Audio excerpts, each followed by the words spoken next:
you guys kill him. It's like, oh, hey, look, a blaster pistol. Cool. All right, I'm getting ready to start. All right, so first things first. For you, Spooky, have you used Foundry? I might have asked this already, but I need to get back into this right now. Have you used Foundry before? Yes, I Okay. have. Inside the Discord, you will see a IP channel that's going to go ahead and link to my server. Go ahead and join that right now. Your name should all be here. Your character should be available. I did import your character. I made him technically. So that should be good for I only see that. Gage Refresh your screen. available. Okay. Crotonate. Oh, there it is. Okay. Yeah, Crotone did leave. But this allows someone else to join, so Spooky will give us a try for a couple sessions, see if he likes it or not, and then if he likes it, he'll be with us. If he doesn't like it, then he'll go on a separate way to find a game that he does enjoy. So, Oh, that, we did level up last time, right? yeah, no. No. I So, think why? what's up, Spooky? I didn't say anything. Oh, someone said something.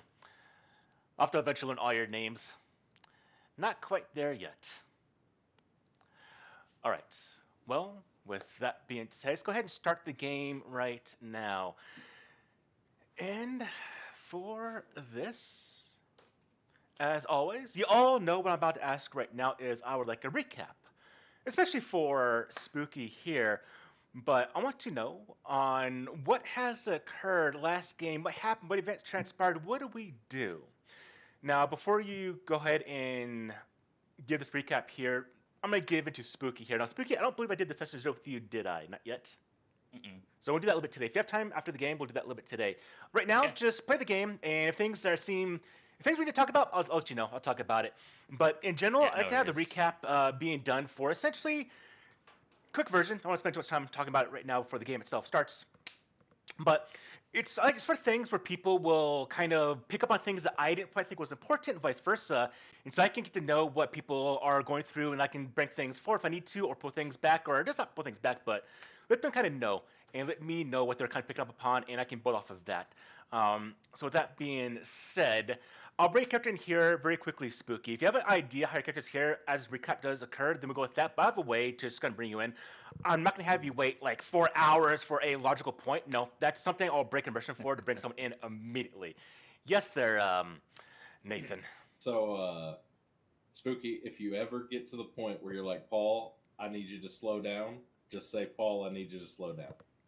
I use the internet. I can Okay, absorb I got you. information. I got you. I'm just making I'm sure. gonna apologize. Thank you, Nathan. I apologize right now. I speak very, very fucking fast. Pardon my French. I don't curse too much, but yeah, I do speak very fast. So let's get the game started, everyone. You're fine. All right, sounds good. All right, so like I said, someone start the recap right now for me, please. Start it. Where do we actually do a bit of actual start of the game itself, a bridge version. I'll go through the full events, but an idea of where we ended up, why we're here, and how the game started. So, got that. Someone started. Okay, so for the general recap, where the campaign actually started was we were all for our own reasons, our characters for our own reasons, converged on a space station. I think it's Talcon Station. Talcon Station, yes. Yes, and we converged there, and we all kind of converged on the cantina for one reason or another. But once we got there, there was an explosion that racked the station and basically broke it in two. And we all sensed that we each had what we would know as the Force, but in characters. Some of us don't know it's the Force, but basically we all felt that feeling whenever we saw each other. So we kind of stuck together, just kind of based on that, but then also just based on necessity to have a group. And we basically split off to find a way to get out of the station alive, and we split off together. But yeah, we found some space pods, so we took the space pods into the asteroid field.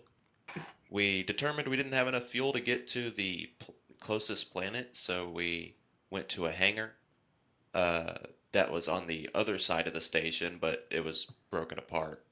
We got there, we found an Imperial probe droid, and while we were kind of, getting the ship ready to take off and leave, we were chased by a dark side figure. Don't know quite what it was, but it did have a red lightsaber, so we can only assume. And it chased us to our ship, and we took off. I see Paul has a picture there. I don't know No, if that's not that. I No, would that's assume not that her. that's Okay. no. No, that wasn't her. She definitely had a red lightsaber, but Yeah, I think it was more like an Inquisitor type. Oh, sorry, I put the picture in think the so wrong too. area. 1 second, I'll put it in there, and she is right there. all So if good. you look inside chat, you'll now see the figure that they did encounter. You sure? That's kind of That's different, but I'll go with it. Yeah, that's not the guy who chased our ship, or the lady. Could have sworn. Yeah, if you scroll way. I think it might have been deleted. Oh yeah, probably. Yeah. No, it's the very top thing on mine. Yeah. Yeah, that's it. Oh yeah. Well, anyways, Yeah, that one. oh yeah, I see it.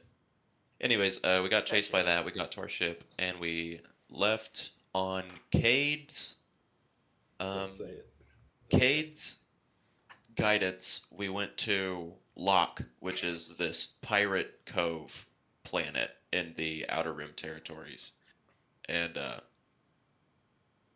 You skipped one important thing. We are now all wanted by the Empire. That's why we went to the pirate place. Yes. well, I was getting to The that. bounty didn't Like come out the- until we got in here. Campaign started off strong, I see. Yeah, we immediately made it onto the Empire's wanted list, and we touched down on Locke. Okay, so the abridged version of what happened on Locke was we got there, our party split into two.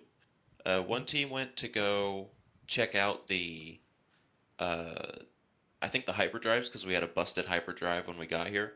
So we need to replace the hyperdrive on our ship. One team went to go do that, and the one team just lounged around. But the team that lounged around encountered a droid that we eventually discerned belongs to a scammer who basically like breaks people's ship's life support system, then offers them insurance, and basically a scammer. So that happened. The other team, Almost died, but had an awesome firefight with thermal detonators and everything. Sure. yeah, that definitely happened. Not an exaggeration. No, I would never. And then I think you guys couldn't afford the hyperdrive, so you had to like take a task or something to Oh, get a that was discount. for Is we that what were happened? selling goods. We were selling goods, and then Yeah. to Burnell. Oh yeah, that's right. You guys were just Yeah. selling crap. Okay. Yeah, we had to try to find somebody to buy our illegal goods that we found on our ship. Yeah, and so they worked out a deal. So we all converged to go do this guy's task for him. This other guy wanted us to sabotage him. Cade double crossed the guy that asked him to sabotage him and got a free like EMP out of it. And then we went to the cantina. We met with, drawing a blank on this one. Bullard Khan, I believe.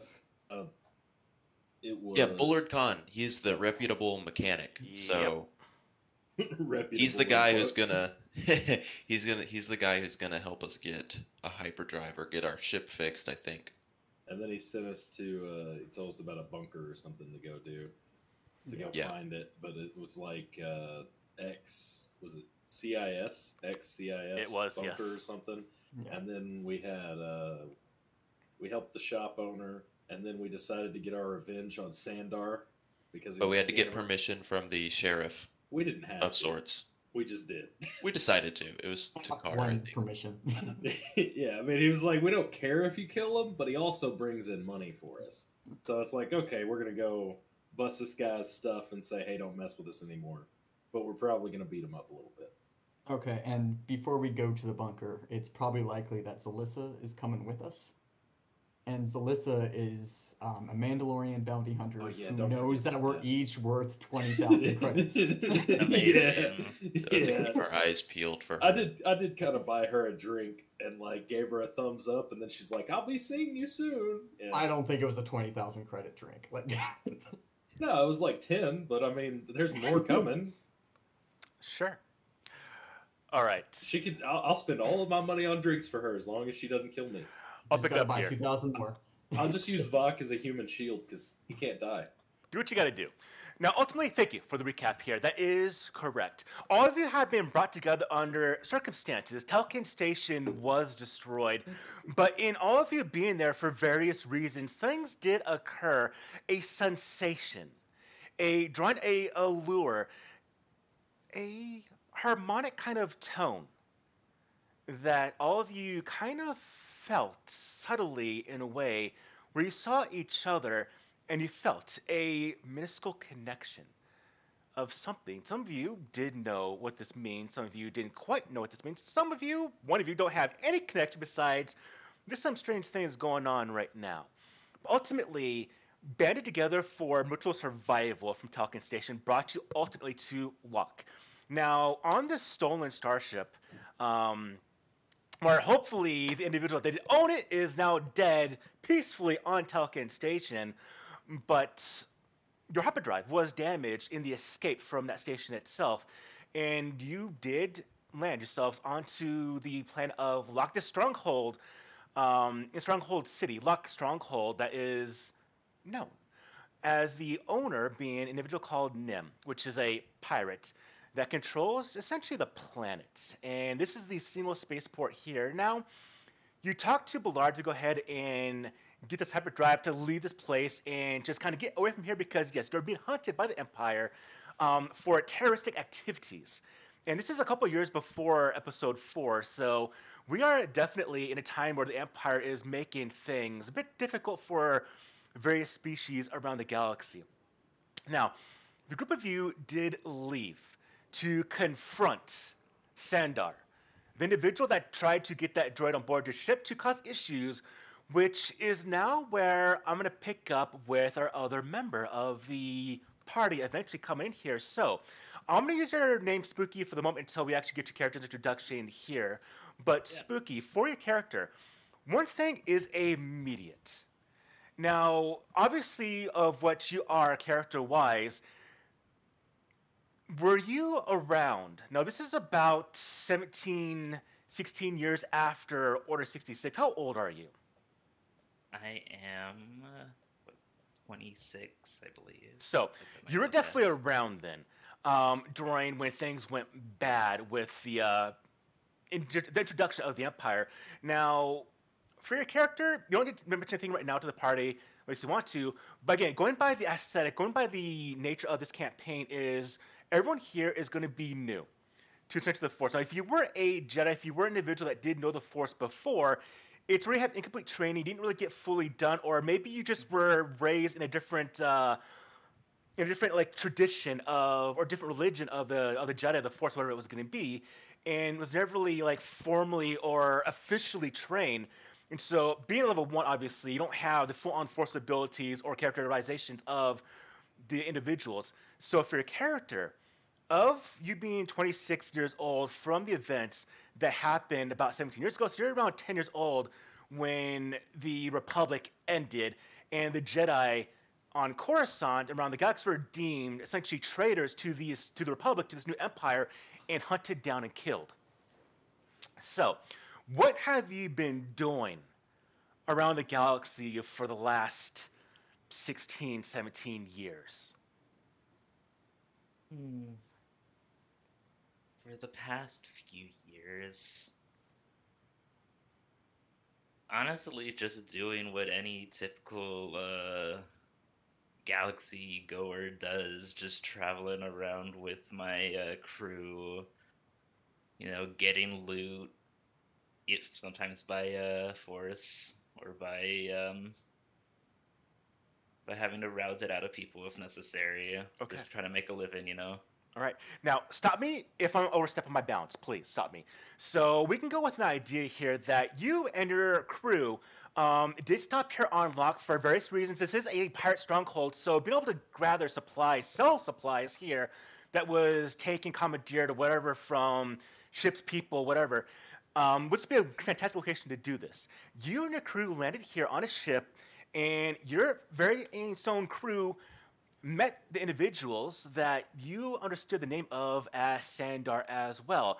But their crew, something happened with the crew to cause them to get into a scuffle, a fight, or maybe in league with Sandar, to where I give you the choice here, Spooky. Did your old crew, do they get in league, or do they become on the opposite end, the bad side of Sandar and his individuals?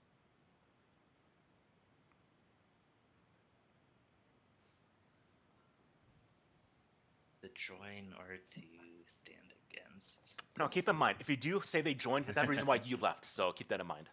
Yeah, yeah. You want a reminder of who Sandar screw does or no? Sandar's the one that screwed you over, or tried to screw you over. Right now, you're about to pull a blaster on the guy. But I'm gonna try to get introductions for the character of Spooky right now. So it would be fit logically for his crew. He's in right now. Guy, maybe intermix in which way. So I'm curious if you have an idea here, Spooky. Maybe stand against. Okay. So he stood against, and well, this is the easiest way to have you join this group. Is your crew not make it out well at all? As your crew maybe actually decided to leave. Actual plan. Maybe they got the extortion bribe, and your crew said, "No, we're not going to deal with this. Get the hell out of here." By gunpoint, blaster point, Sandar, okay, fine, take it how you want. And they left as he had a bit of a small grin. Your ship goes to take off, and as you're in the atmosphere, into orbit, all of a sudden your ship had a malfunction, and the last thing you know, you blacked out. You're intermix, consciousness and not, where individuals were being dragged. You felt yourself being dragged through the decking of your own small, we'll go with the ship, whatever it's going to be. And in that kind of hazy of in and outness, you saw other members of your crew. Some that are also completely unconscious. Some that like, no, no, and they go to pull a blaster before you think you see Sendar just say, "Should have taken the deal, fool," and puts a blaster shot into the chest of the individual. And you were just maybe too out of it to go ahead and actually try to oppose the individual. And so you again blacked out, but you understood right before that kind of blackiness of unconscious does overcome you, that Sandar did something to your ship, and now you're paying the price. And so as we come to the scene where you wake up, Spooky, you wake up inside of a building that doesn't look like the typical construction of the streets of Locke. No, this one is what looks like in a kind of like a small warehouse inside this place, and there's a number of equipment and items nearby, as well as a couple of other small droids that you don't quite recognize, but you heard Sandar. We'll find someone that this figure belongs to. Maybe we'll get a bounty, or just put a blaster bolt through its face. We'll see. And you see that him and another individual are playing a bit of sabacc. Cards out right now. When you hear a banging and then a door open up, your conscious is starting to come to, and you watch as a Rhodian, a human, another Zabrak, as well as a Ardenian, four-armed individual, do come inside to exchange words. You are currently tied up, arms above your head, manacled to the steel wall over here, and the rest of you at this point in time didn't see this initially, but you do see it now. You see another individual is here, and this is another Zabrak, which I'm going to go ahead and put down over here, that you notice is actually mentioned. He's manacled to the wall, so prisoner, captor, or just some weird game that's going on right now. But what you can tell is he looks a bit bruised up, a bit battered, and his maybe don't have it. So you see that he's been roughed up a little bit. And now with that negotiation, that talking, where you told, I think, believe Sandra to stand down to go away, and he said no, Do you know who I am, you fools? And I believe it was Vok that said, screw you, and just pulled the blaster, and we're going immediately into this fight right now. Okay. For clarification, I am standing behind Vok. Okay, sure. We're going to do a bit of He's a... gotta use the human meat shield. Absolutely. We're going to do a bit of a theatrical battle map right here. So we still have grids and distances, but we're going to have an actual, like, not a top-down typical map. So ranges still are in use here, but think of the buildings around the features. Like, somebody where Han's at would be behind cover. At the moment, it would be Takar, Vok, and Cade would be out in the open, all the Cade behind. What's his name? And I got someone at my door. Give me a second. Everyone roll initiative while I go tell the guy at my door to run the hell away. All right, guys, refresh me on combat here. So, You click on the combat encounters, Okay. right, in the tab Oh, at the I see top it right, there. and then you click your little die, and it'll roll your initiative after you click normal. swag out. Unimus. So slow. Yeah, that's what I like I'm to so see. slow. How And you can right click unfortuitous. on the cross And then- swords to get the Yeah, pop yeah, out. yeah. That's what I was trying to remember how to do. Hell yeah. Mr. Tied Yeah. Up over there is just like. Yeah. You get to go first, but you're I don't want to. Why? It might make sense. Like he's. You just Here in break this out and kill situation. them all. Aren't for you a us. consular?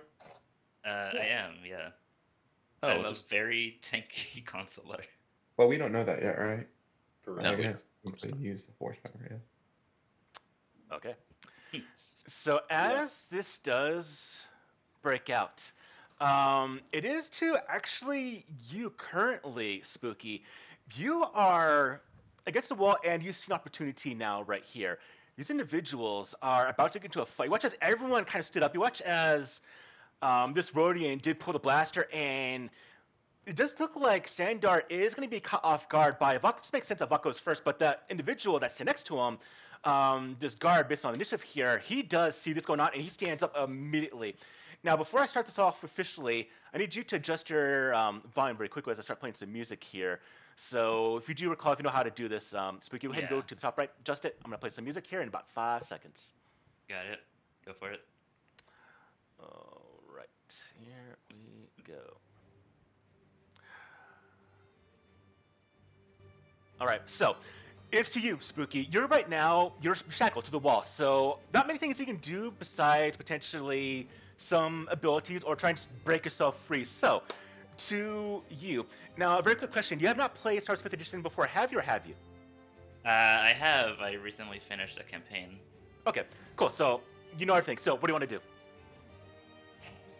I can't do too much right now, so I suppose the best thing I can do is just try and somehow escape the restraints.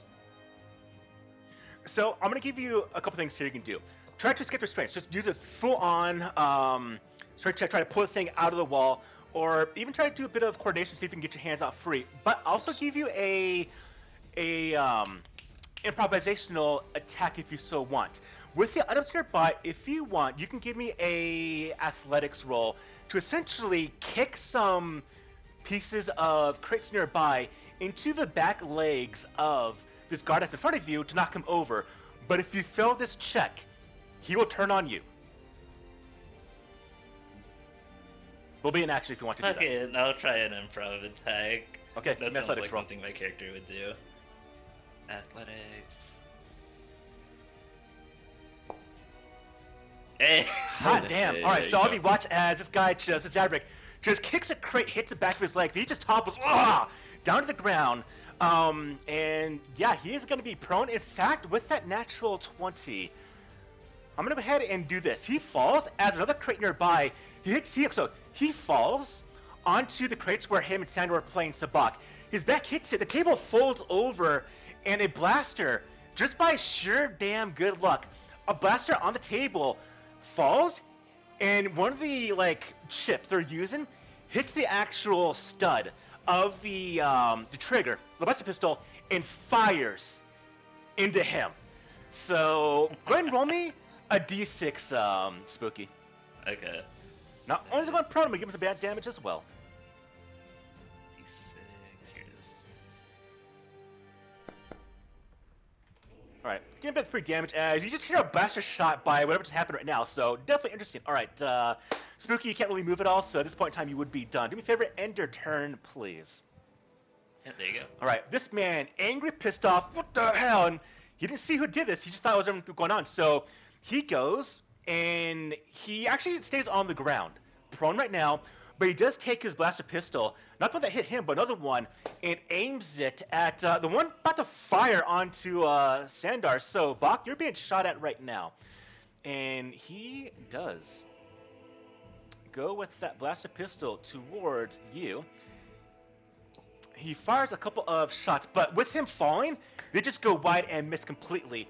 At this point in time, he will go and actually crawl. You see he's actually hugging the side where he did hit the table, bit injured right now. And instead of standing up, he does crawl behind the boxes, this crate's over here. Going to Vok, it is on you. Okay. I don't care about the guard on the floor. I have tunnel vision right now. I'm going to mark Sandor as my quarry. Okay. Nice. And with my rifle already drawn, I'm going to blast him center of mass. Go for it. All right, you left a couple of shots. I do strike Sandar in the chest. Okay. Give him that damage roll. Alright. There's the blaster damage, and there's the ranger's quarry damage, which is going to be 13 total. All right, he takes a bit of hits, and he does get hurt. But he's still standing. All right. Vok, do you wish to move?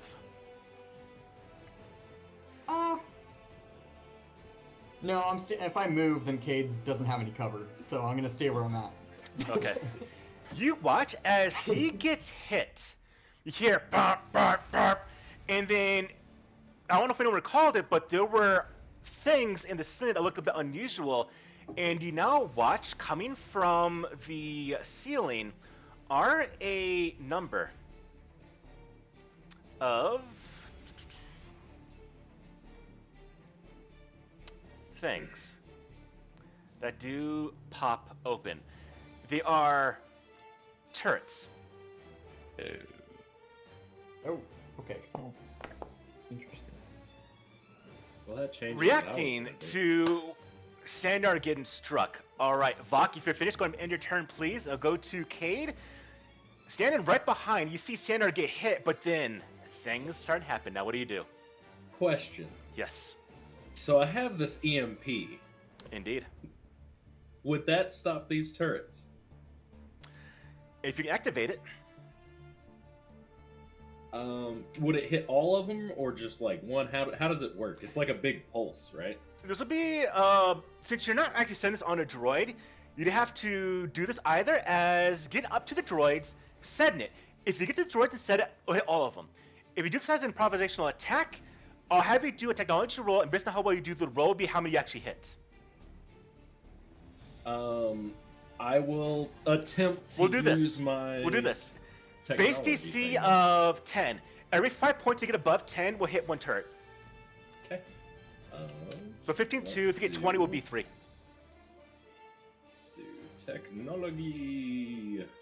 Normal. Ooh. 23.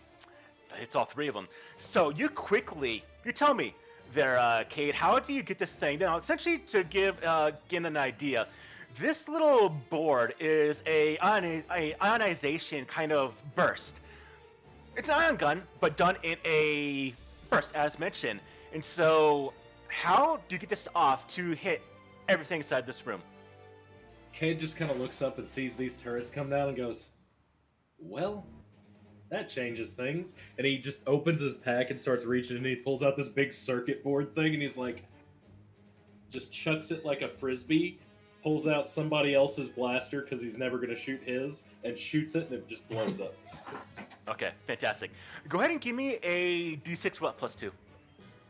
D6 plus 2. D6. All right. 5 plus They 2, will 7. all take 7 damage. All right. Wonderful. And then, can I get out of their line of sight? Is there like something can I like get underneath like here?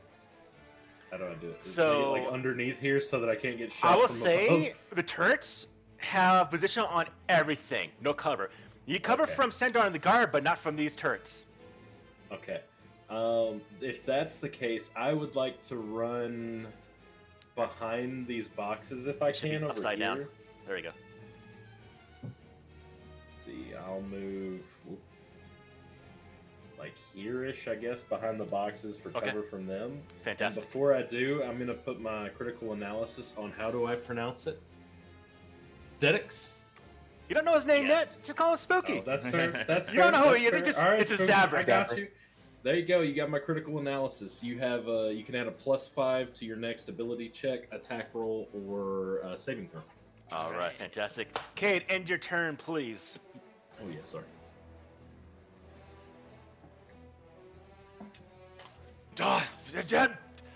Damn, Bata Jawa Bata! And he's just kind of, he got hit, he's hurt, and he's just now kind of mumbling as he himself gets behind a bit of cover of this like pillar here. He takes his blaster pistol and he goes to fire at you, Vox, since you just kind of blasted him.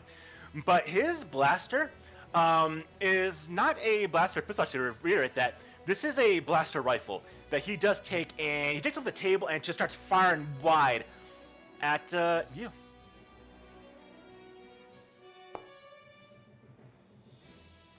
Few blasts come out, and that just misses you as they just strike the walls nearby. Luckily, you striking him, he is definitely not doing it good right now. All right, Han is on. Yes, things are going crazy here. Okay, so I want to go here because I want to go beat the dude that's down. Okay, as long as you get there by Take him movement, out. you can do it.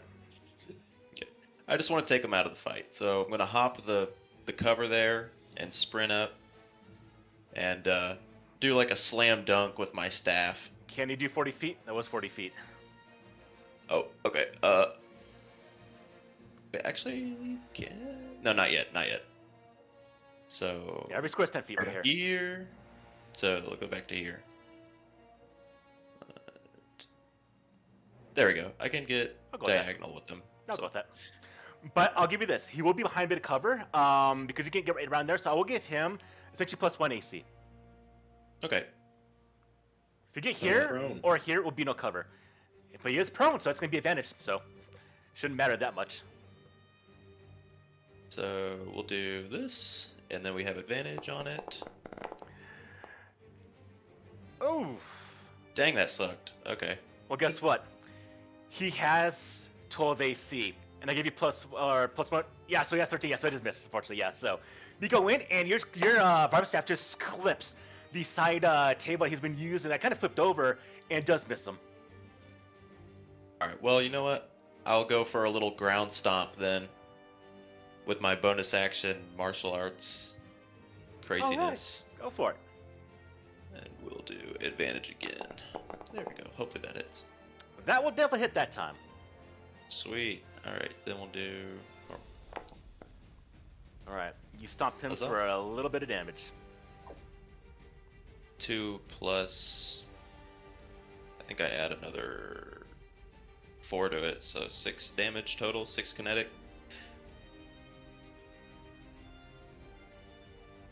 So yeah. Very cool. That's And, the first time Bonon's hit anything. Yep. Mark your calendars.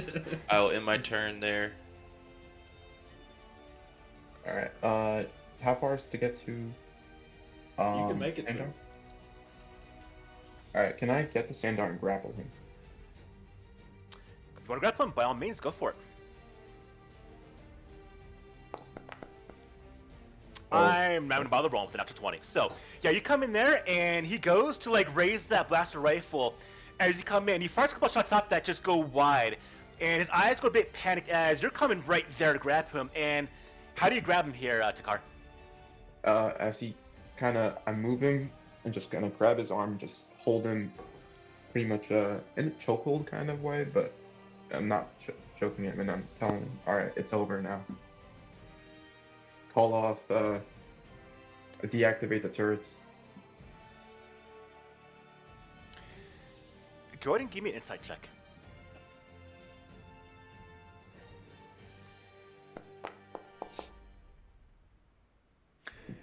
Do you see fear on his face as he looks at you. And then you see more fear on his face as he thinks about something else. Hmm. He doesn't say anything. Alright. I'll end my turn. Yeah. Okay. These turrets, they now and they do fire off at a group of you. And so, Vok, you're going to be targeted by one of these as blaster shots do come in right now. All right, and I'll be able to hit you there, Vok. So, Vok, you get struck for 12 damage. Alright, Bach is unconscious. you go this is the first down. time. They had Cody killing You go, blasters. well, max damage. You go down. All right. We go to the next turret that and fires off at Han. They do ignore Sandar, or should say Takar, because he's right next to Sandar. All Gonna right. get shot. I will saber reflect this if it hits. All right. Here we come in with that blaster shot. I do believe it. Nice going to miss as they just strike. You move out of the way. You watch as Vok gets hit, goes down to the ground as he gets hit in the shoulders and just hits it. You dive out of the way from these. And then we go to the last one, which is going to fire onto Cade. Uh-huh. Unfortunately, like I said, no cover with these things being the ceiling, so here it comes. Can you dodge out of the way, my friend? Oh, have the magic No! No with that attack. Wait, do I still have inspiration though? I don't even think no. that's great. Alright. 16 damage. You go out immediately Oh, yeah, similar. yeah. Oh, that 16. ain't right. Oh, because the X-ray. That was a crit. Yep. Alright, so Kay goes down as well. Top of the round is to you, Spooky. You watch these individuals. Now, this is your best chance of escaping here against these individuals, but they're taking a beating right now. So, what do you want to do there, Spooky? Just want to make sure, because I don't think this was ever an issue in my last campaign. Because I'm, like, chained up, like, manacled, I can't, like, use force powers, right? I'll see why you couldn't. I think you have your hands free. Yeah. You can Okay. sit there and... Yeah, in that case... I'll as look it long as up. you have distance. I'll look it up. But I'm going to go with a call right now and say yes, you can. Okay. In that case, I'll do a shock on Sandar if I'm able to see him properly. I'm going to some say he'll be a bit behind... Actually, no. I'll open cover to him. Okay. Roll. Alright, you're doing a bit of dark sideness. Now, one thing I didn't mention, but it'd be useful here. So, how I'm going to treat this campaign of... I'll tell you afterwards. Don't just go with it how it is right now. So it's I fine. remember, I know what you're talking about. I read it in the little Google document questionnaire. But... Oh, did I have to declare critical analysis before I rolled? No. No. Okay. But that definitely does hit. Okay. Alright, he gets hit for that, and he goes down to the ground. Now, when he does, the first thing that you notice is that the turrets, almost like they are triggered to him in a way. And they're now kind of malfunctioning ever so slightly. Alright, Spooky. Well, I see him go down. Mhm. Just shout at him. Fuck you, Xandar. But I think that's Wait. all I can really do. So that it is. So if I was grappling Sandar at the moment, Yeah, would I that's take lightning. damage? Yeah. I'm gonna say no. By Rob, you might, or not by Rob, no. By logical sense, you might, but I'm not gonna worry about that here. there you go. All right. This individual, he sees Sander go down. He does see the three turrets though malfunctioning. He himself is really hurt. So he will do a will check to see if he just bounces out of here and gets out of dodge. Have him do a will save. DC is going to be a 15 to remain here. Nope, he has had enough. Seeing Sandor go down by lightning of all accounts, he bulked up off the ground and he makes a just run. Now, I'm going to go by kind of nerve here. Technically, there's a 10-foot gap between you and Han. So, Han, I'll let you do a attack of opportunity if you can actually do a acrobatics check first. DC 12. He has a reach weapon though, right? Do you? He's got a No, staff. it's not a reach weapon. No. What?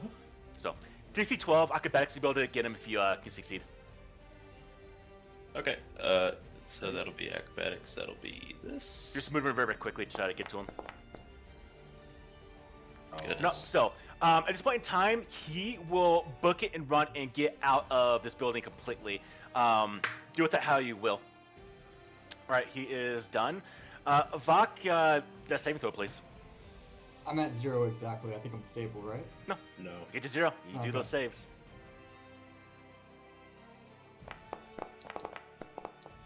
That's 1 death. You're at 9-1. Alright. Kate, same thing with you, please. Alright, Kate, stabilize. You're fine. Sander is down. Now, someone roll me a D... Again, don't roll me yet. So, I'm going to give for Spooky here. So, I do a random chance in my games on a DC 15, D20 roll, no modifier. And it's always on random chance, random luck. And it triggers on 15 or more. So, someone roll me a D20, please. First one is going to be the result used.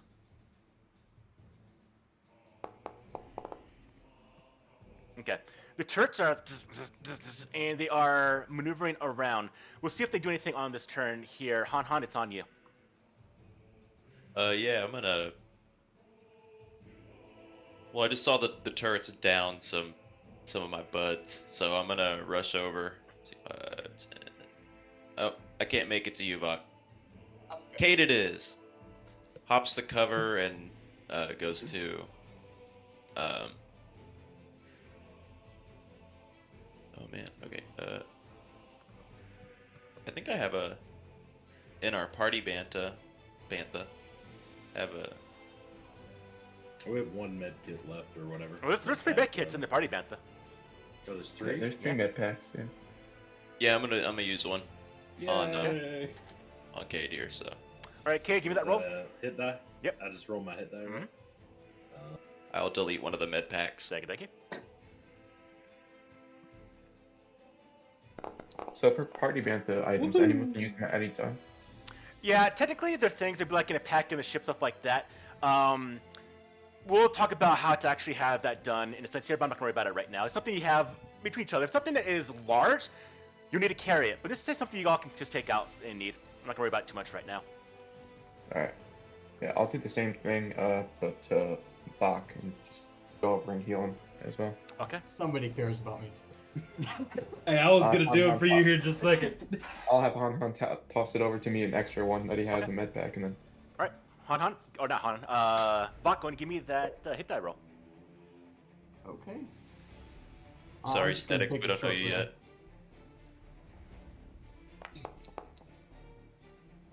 Alright. Alright, so I have 4 hit points. Gain 4, but at least you're no longer dying. Oh, right. Fantastic. Now, to if you finish, pass your turn. oh, almost always forget about that. Alright, hidden turret to see if it does operate, being malfunctioning. 15 or more, it does fire. It doesn't. We go to the second one, also malfunctioning with Sandar being down. They're linked to Sandar in some way. 15 or more, it does fire. And it will not fire. And then we'll go with the last one, and same thing. 15 or more, it will fire upon one of you. And this round, you all are lucky. So we go to round 3. It is to you, Spooky. You see that one guy ran the hell away from here. You see Sandar is down now by your hands. The turrets are malfunctioning, moving around, aiming, but they're kind of like sputtering for whatever which reason. What do you do? Like since might as well just try and escape these restraints now. Doesn't seem to for be it. any other reason to not to. It's athletics, right? Acrobatics.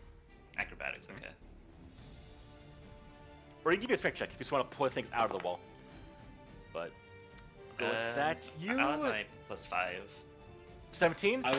I was knocked unconscious. Do you still? Oh, get it? does it have to? Do you have to be up for it? I don't know. That's a good question. Here, I'll click the ability again. Well, No, it says it just lasts a minute, right? Okay. Yeah. So yeah, Yeah, you go use for that, it. and that 17 will allow you to slip your hands free from the manacles. There, Spooky, you're free. All right. Cade winks at you from the ground as you use his analysis. You got it. I'll return the wing. See. Am I able to, with 30 feet, like run over here and hide behind the boxes? So unfortunately, like I mentioned earlier, these boxes, there's no cover at all to these Oh, turrets that's because right. they're up in the ceiling. I mean, maybe under the raft. Yeah. That's, what about like under the stairs? To or one of us, something? to this one right here, I'll give you cover to one. To that one, you'll have cover.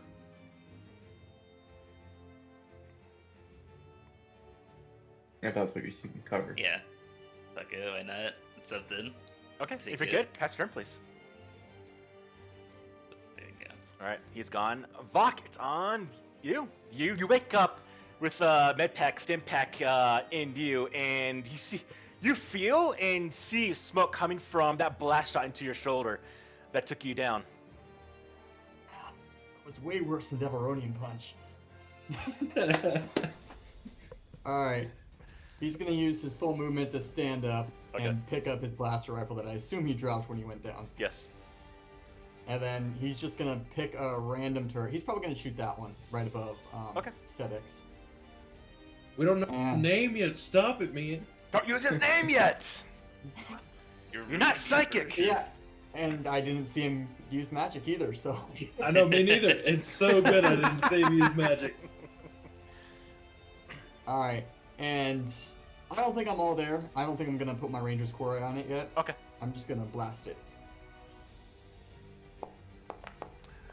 Blasting away, you So, will. And that will hit it.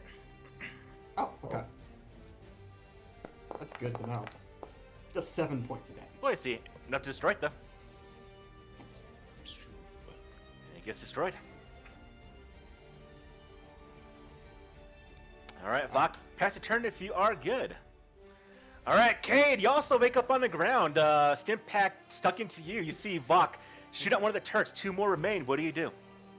I get up and I start laughing and I point at Bach and I'm like, ha ha ha ha, they have Rhodian killing blasters too.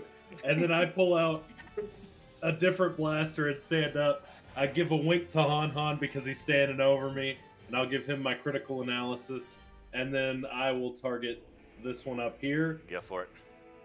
and I will attempt to shoot it You can attempt to shoot it. with blaster pistol attack. Yeah, And that's Shustin a will nice hit. Give me a damage Oh, roll. that If you hits? can do yeah. 4 damage, it will get destroyed. I got this. See, look, I got this. Does go down. All right. At this Then I point in crouch time, under Han Han. between Han Han Takar, I'm not gonna worry about it. You two can go and give me a D20 roll. Han Han Takar. Alright. D20. Yeah. Wow. So it is to. Let's see. Gabby is Han Han. Han Han, you can destroy the last one. How do you destroy it? We're gonna end the counter here. I like hold my little satchel of darts in one hand, and then I hold my staff in my other, and I kind of weigh my options, and then I take my staff and just kind of fling it into the ceiling where the last turret is, and just like it looks like it's malfunctioning, and the staff just catches it at the right angle and just like dislodges it from its fixture. Okay, it just falls to the ground and just Yep. shatters everywhere. All right, fantastic. So, ending that combat. As ends in a way, because as all of you look around, you see Sander on the ground dead, but that other individual that was working with them, he is gone. So the question is, Do you let him just yell, scream, bloody murder that we just got taken out, or do you go to pursue him? I'll pursue him. Yeah, I'll pursue too. I am not going anywhere yet. I don't Okay. think yeah, I'll stay. All right, I'm so gonna go. what we'll do is I'll put everyone here in the middle. Who's gonna pursue this guy? Go ahead and get yourself to where Cade was, over here at like the entrance of this room. If you're gonna pursue him. Okay. You two start bursting away. I'm gonna do a bit of a split action right now. My groups always love to do a split party for some fucking reason. All right, so you two start dashing through the streets of Luck. You hear people, what's going on? As people move around, seeing some guy just bashing through just areas. All right, so we're gonna go ahead and go to the ones inside the house building right now. So it's gonna be to Takar and Cade. As you two look at this new individual, let's actually do introductions now before actually everyone leaves, just to give an idea. So we'll start with you first here, Cade. When this individual sees you, what does he see? Describe your character Oh, quickly. me? Yeah. Cade is a dark blonde haired, real wiry human guy. He's got an unused blaster in a holster. He's got just like a bunch. He's got like a backpack, and everything is very well organized. He's just a guy. He's got a cool little like hat that kind of goes out a little far to block the sun all around him, and he's wearing just like tans and like some of those cool like what is that like the like puffed up what is it called like a combat suit? Is that what I have? Something like that? Yeah, combat suit. And he's just kind of there. He's got rope or whatever it is, the like hanging onto one side and a grappling hook, and a crowbar. He's just there. Just a guy. He's just a guy. Okay, fantastic. Thank you there, Cade. And for you, Takar, who are you when another fellow Zabrik sees you?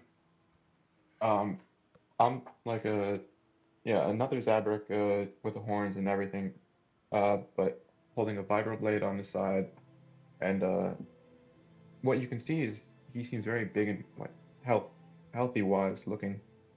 But right now the look he's giving you is very untrustworthy. Although you did help, but due to his backstory, that shock power that you used might have gained some untrust feelings. So he has his hand on his sword right now, ready in case. Okay. Something we'll have to talk about and deal with. All right, and then before you two ran out, Han, what do you look like when he saw you fight and then run out of this building?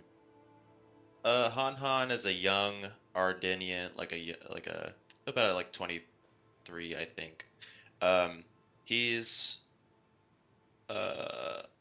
unusually athletic looking for his species, but not like over the top. The Ardenians, if you've seen Solo, it's the four-armed monkey dude. Mm-hmm. That's the pilot.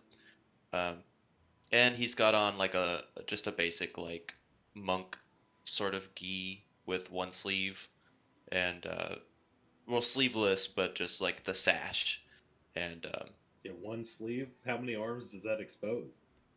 Sorry, I couldn't help myself. Shut your mouth, fool. But yeah, that's him. He's got a staff and a little satchel, but he travels light. All right, fantastic. And lastly, Vok, who are you when he sees you? Bach is a light blue skinned, dark black eyes Rhodian.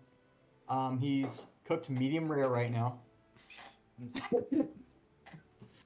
He's got a big like duster that's seen better days, and that's covering up a combat suit as well.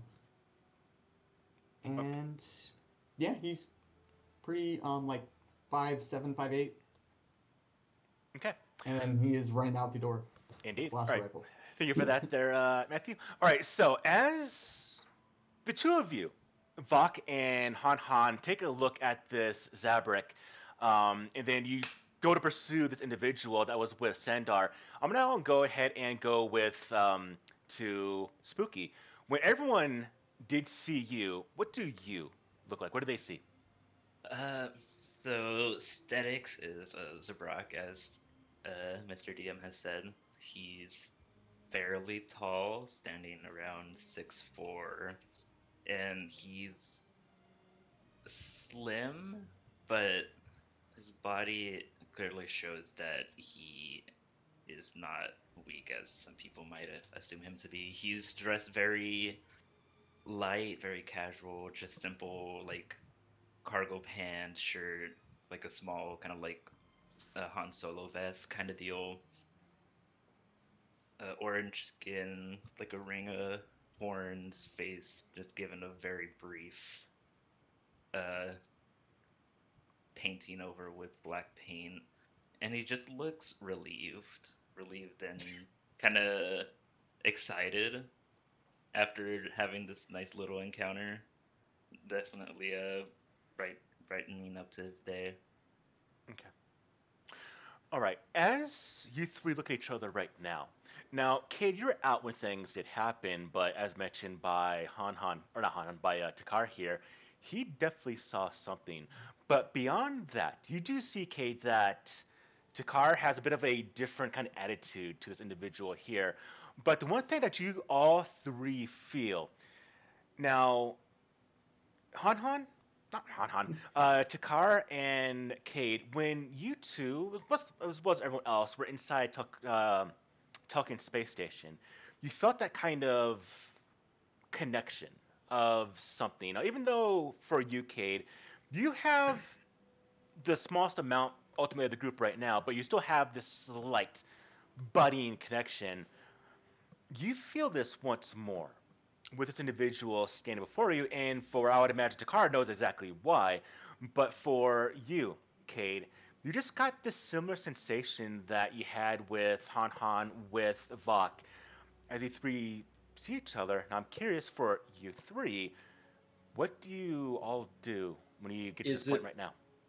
Does he feel more familiar to my device, or does he feel more like Takar? Because Takar is kind of like a warm breeze, and the device is kind of like a chill. Based on what just happened with the actions of Spooky's character, it's more of a cold chill. Okay, so Cade smiles brightly, and he kind of walks up and says, "Hi, I'm Cade," and extends his hand, just kind of like completely breaking the tension or trying to step in between them. He's like, "Hi, I'm Cade Desano. I'm, Yeah. this guy decided to mess up my ship, and so we came and got ours. Excuse me for a moment, and I'm gonna walk over and loot Sandor." Just give him a pound of back Yeah, as he just goes for the obvious choice of action. Name Statics. Uh, kind of glad you guys had the same idea as me. Kind of fucked over my crew. it's unfortunate. I say as I'm like pulling his blaster rifle up and be like, "Fuck might like this," and I just throw it in my backpack and. So, I will. Uh, Oh, go sorry. ahead. No, go. Finish your thought. Yeah, I was gonna say I want to turn to Takar. I just It's want nice to to see a watch. fellow brother around here. and I'm gonna be like, all right, but it's nice to see your fellow brother, but who are you? Those powers, why do you use them? Now, before you answer this, Spooky, let's talk about some things real quickly. As likewise in the game, my universe. So, obviously, you got powers. They just saw this right now. Now, the question to you, knowing that Force users, Jedi, have been hunted down and killed ever since Order 66, 16, 17 years ago. Um, they've been very, very rare to see in the galaxy because, as the Empire has put out, and you would know this yourself, especially being who you are, that for the peace of the Empire, anyone that sees unusual activity on reward can point out an individual that does space magic or anything unusual. So I would say it would probably make sense for your character to not go around and force blast everyone all the Well, time. yeah. So I want to question for you is, when's the last time you saw a Jedi or a Force user for your character? I mean, honestly, it probably would have been back around like the Order 66 times. Okay. So it would have been a while. Okay, so you haven't seen one in a long time. Now, even though no one here did any force use besides yourself, this is still something you might be able to feel. Now, obviously, Takar knows who you are, but if you can know maybe who Takar is, I want you to go ahead and give me. What is going to do for this? Insight. Like, what is he trying to detect? I want to see if you can detect you're a force user. It might be either investigation or insight, maybe. I want this to be more of a feeling. So investigation wouldn't work here. Insight also probably wouldn't work here. So I actually would say, give me just a pure on wisdom roll. Okay. He's charisma based, I can tell. Yeah, I wonder why. But roll on that though. So, maybe it's Two nuts. because you haven't seen him in such a long time, but you actually get the feeling, a sense. Now, I did mention earlier that you all felt there's this feeling, and you haven't probably felt this, Spooky, since Order 66, and you feel this now, and at first you didn't understand what it was, but it's slowly starting to come to you, and you remember that when you were, whatever you were training, if you were a Padawan, whatever you were, that when you were around other Force users, you felt this connection very easily. No one tried to hide it, essentially. It was very, very obvious to other Force users, but because you've had so many years of actually experiencing this, you kind of forgot what it felt like. But it's starting to come back to you, and realize after a few moments that this is the sensation of other force users, that kind of ebb and flow of the force, the energy around that penetrates everything that's around everyone. The You actually recognize mindfulness. that this individual in front of you, in fact, with that natural 20, I will even say you also get a sensation from Cade's character, but very, very faint. They're both sensitive in the force as well. Okay. Also, what was that question that? Why he used that specific power? Kind of just yourself. look at you. Kind of like eyebrow raise. Like, what do you mean? Why? Like, it works. I mean, I don't use it a lot. I kind of just use it whenever I can't really reach something. But yeah. All right, he's gonna ask you again. What's your name then? Well, if you didn't hear me, my name's Stetics. And you No, are. I can't recall. No, Takar won't recall any Sith named Static, so he's gonna be worried. But Takar, just unusual for many people to shoot lightning. It Okay, would have been Cade hears streamlined. you say he shoots lightning, and his eyes just light up. I don't think I see that because he's just like face first in the body trying to dig through it. No, he can do that as a bonus action. He's just in there Yeah. watching. Okay. He just reaches over and starts just pulling stuff out. Is that why you were locked up? Why it was chained to the wall? Yeah. No. Long story short, we were offered a deal. We said no. We tried to go away and do our own thing. Ship decided to break down suddenly. Crashed. Drew got like dragged away. I think my captain got shot. I kind of need to go look for them now. And you have no other survivors? Well, I know one person got shot. I don't know where the others are. Well, plan after breaking out was kind of just to go look for my crew. Well, we're looking to fix our hyperdrive. Maybe we can help you out afterwards.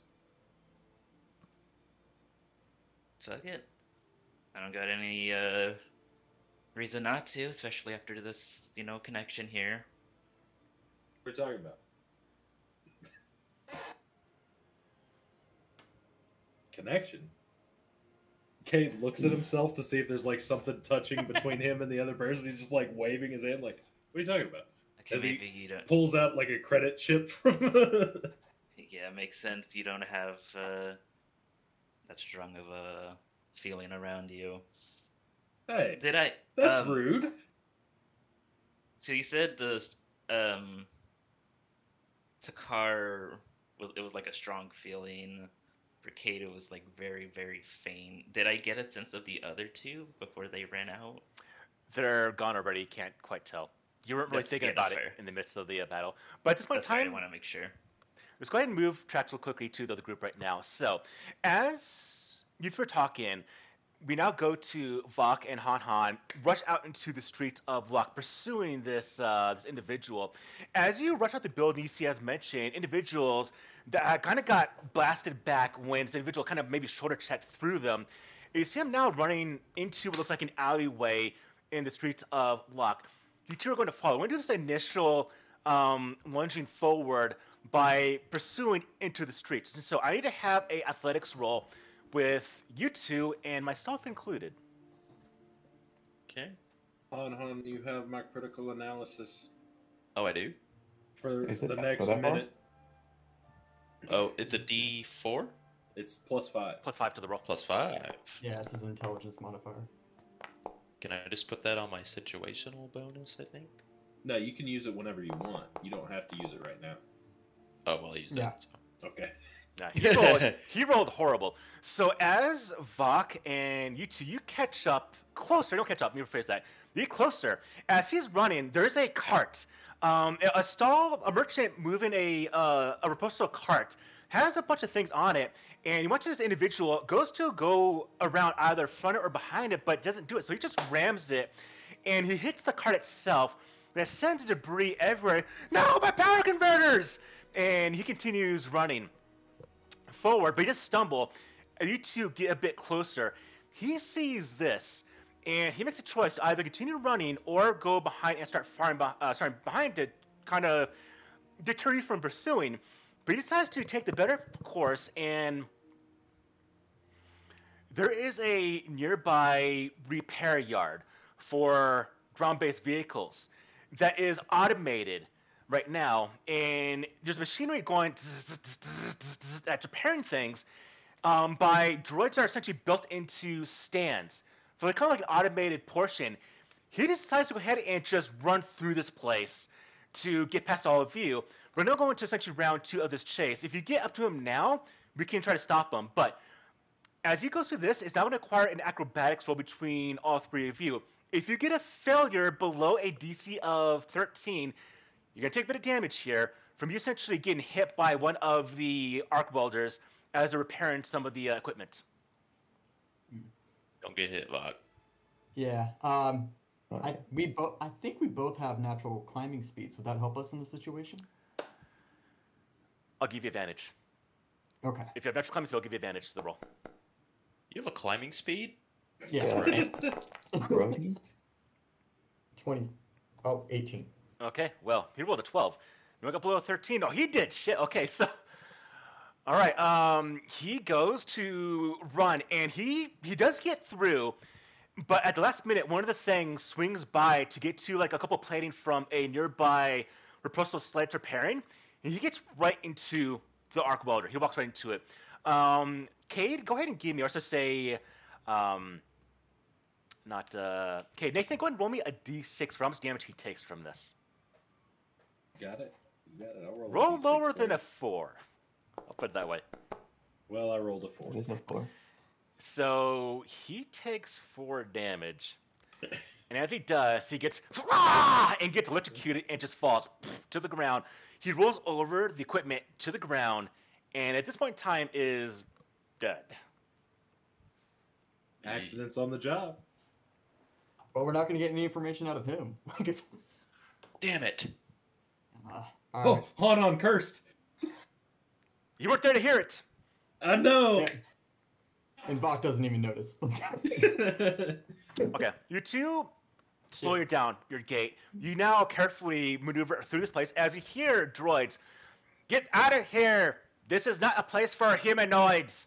And you see a bunch of other droids kind of stop, and actual production and repairing now stops fully as alarms kind of blare as you see these worker droids are pretty much screaming at the 2 of you. Okay. I'm going to pick up the dead guard. Okay, what do you do, Han Han? And Oh, sorry, continue your thought there, Vok.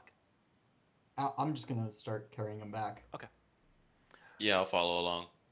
All right. You two start carrying, and I'm gonna go ahead and link everyone back together right now. So, as you three were discussing a little bit, narratively, let's just have that do right now. As you three see Vok and Han Han with that dead individual over Vok's shoulder, as they three come into this building once more.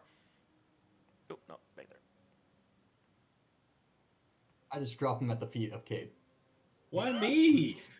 All right, I'll loot him. I'll loot him. All right. That's why. Falls at the feet of Cade, and now all 5 of you are now together. What all did we find off of these guys? All right. So you And is it found. what's the thing to do the find to add stuff? Hmm? You can like search up an item. Oh, and just throw it control on your- space. So you find a blaster rifle.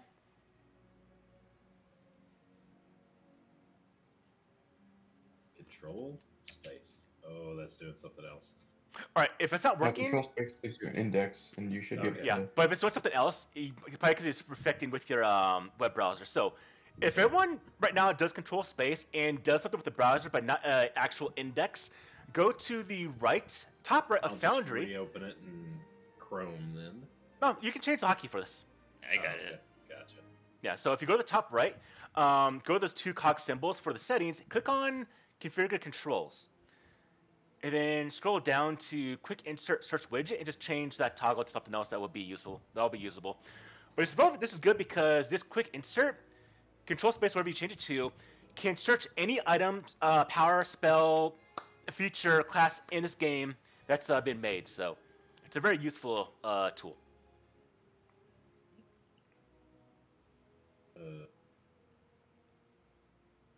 Alright, blaster rifle. The other individual has a blaster pistol. Let's go and see how much credits said man did have combined here on the table. So, everyone, go ahead and roll me a D4. It's not changing. It just keeps going back. I'll let you figure it out. No, I had to hit save. I could be reason why. You said a blaster rifle? Blaster rifle as well as a blaster pistol. Was it a heavy blaster rifle or just a blaster rifle? You know, I did use him as a heavy, so go take a heavy blaster rifle. Be weird to not give you what he actually used against you. All right. Oh. And then I just drag it onto here, right? Gotta remember how to do this real quick. You find 1,300 credits, as well as the equipment here. Okay. Go ahead and add that to the party band. Is there any controlling devices for the droids?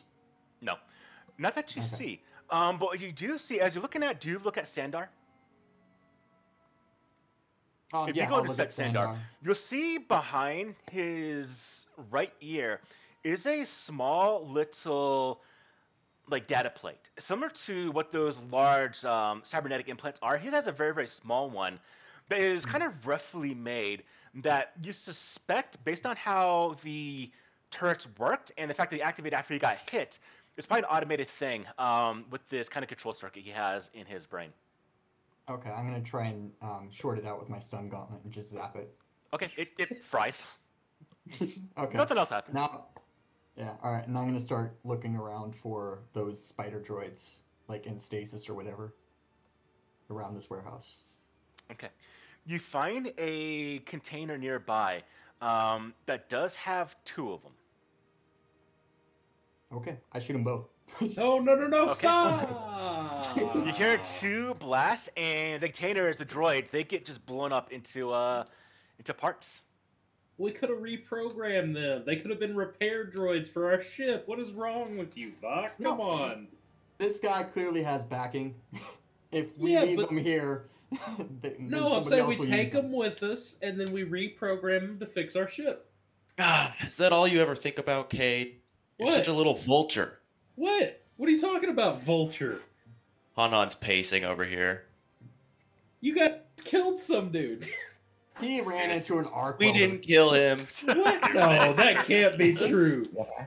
He has a wound in his chest and a burn mark. One of you shot him. Vok, did you shoot this guy? No, actually. What? It was Do I believe him? it was, Do I believe him? Raise my hand. Yeah.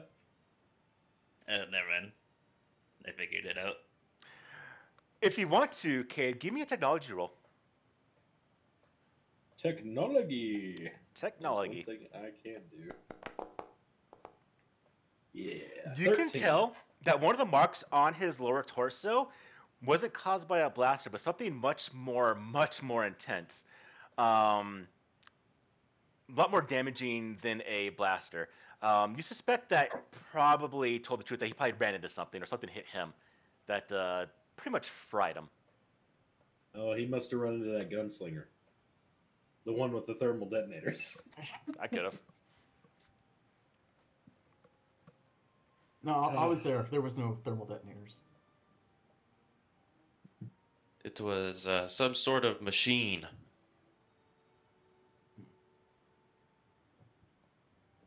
Yeah, these Corellian All right. droids. Well, we don't have to worry about him coming after our ship anymore. That is definitely true. Is there like a data pad to figure out who he's connected to or anything like that? Is there like a terminal that has any kind of information on it? Everyone that's curious about finding what's in here can give me a perception roll. Can I do investigation? Perception. Investigation would be more of figure something out, not by finding something. And we're Well, I'm talking trying about to damn figure natural out- 20s right now. Okay, you guys got it. I don't need to roll. No one needs to see my wisdom score. All right. Vok, as you look around a little bit, you do see inside this room is a data pad that was actually buried beneath these kind of crates here that was knocked over when the individual was tripped by aesthetics. And as you pick it up, you do see it is locked. But on top of that, Han, you do find a crate in here that could have some things inside it. Ooh, I like things. Han, I want you to go ahead as I put my table here. Go ahead and roll me a D100, please. Yes, sir. 45. 45. Inside this is... Interesting. Okay. So there are because it was sealed, it's actually a large container, and it is enclosed. And it does say on it, as you notice it, atmospherics at 96%. The container itself is roughly, we'll go with 5 feet in width, about 3 feet in height, and 6 feet in length, 5 feet high, 3 feet high, and about 3 feet width as well. So a large rectangle, essentially, of a container. But it does say atmospherics at 96%. Han doesn't really read. He's more of a fidgeter, so he's kind of looking for the door release or like some sort of release. There is a door release. This box is interesting, and he goes to press the release. Okay. Kate walks away. You hit the door release, and you hear,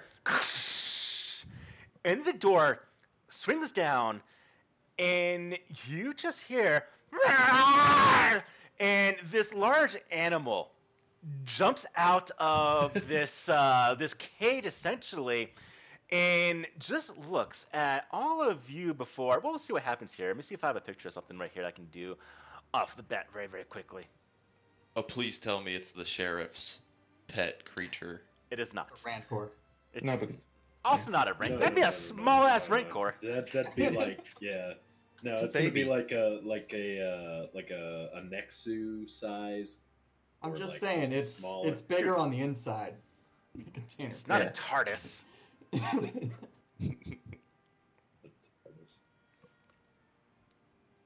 It's one of these, but they are very, very. It's again roughly. It's about 5 feet in length, and its neck now as it stands up is around, I would say, 5-6 feet in height.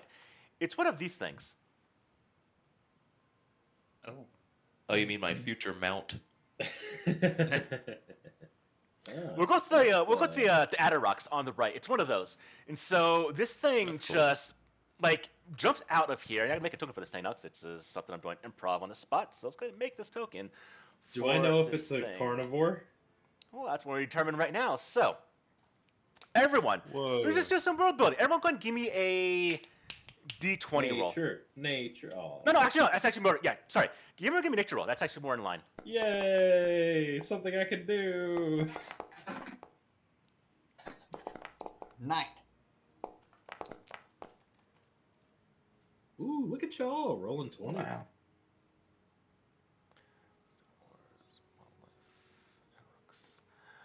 All right, so I'm gonna go ahead and make this creature real quickly.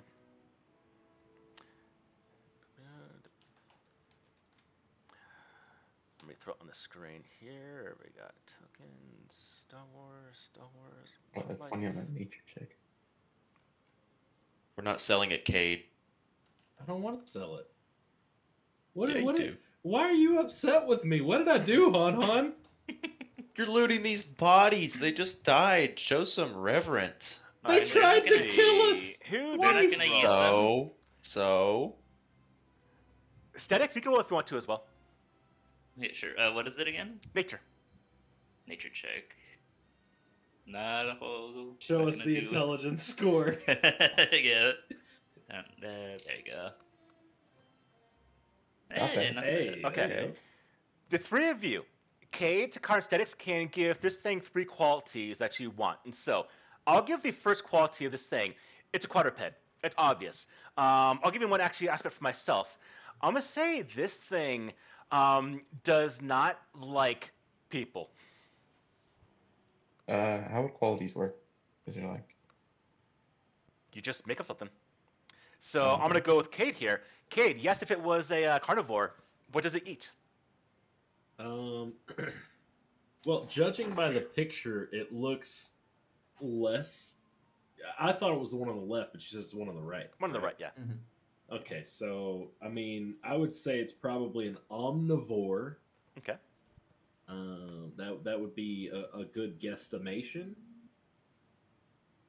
And let's see what else would be cool to have with it. Well, you only get one thing, so that's it. Oh, okay. So It eats everything. It's like a goat. It's a space goat. Oh, okay. We change everything then. All right. Well, no, I mean omnivore Oh, it means means everything, meat okay, yeah. and yeah. Everything. Okay. All right. So, Takar, what's one quality about this thing that is unique about this creature? Now, it has to be believable though. So don't say it can like fly when it has no actual wings on it. So, tell me, what's the quality about it that it has?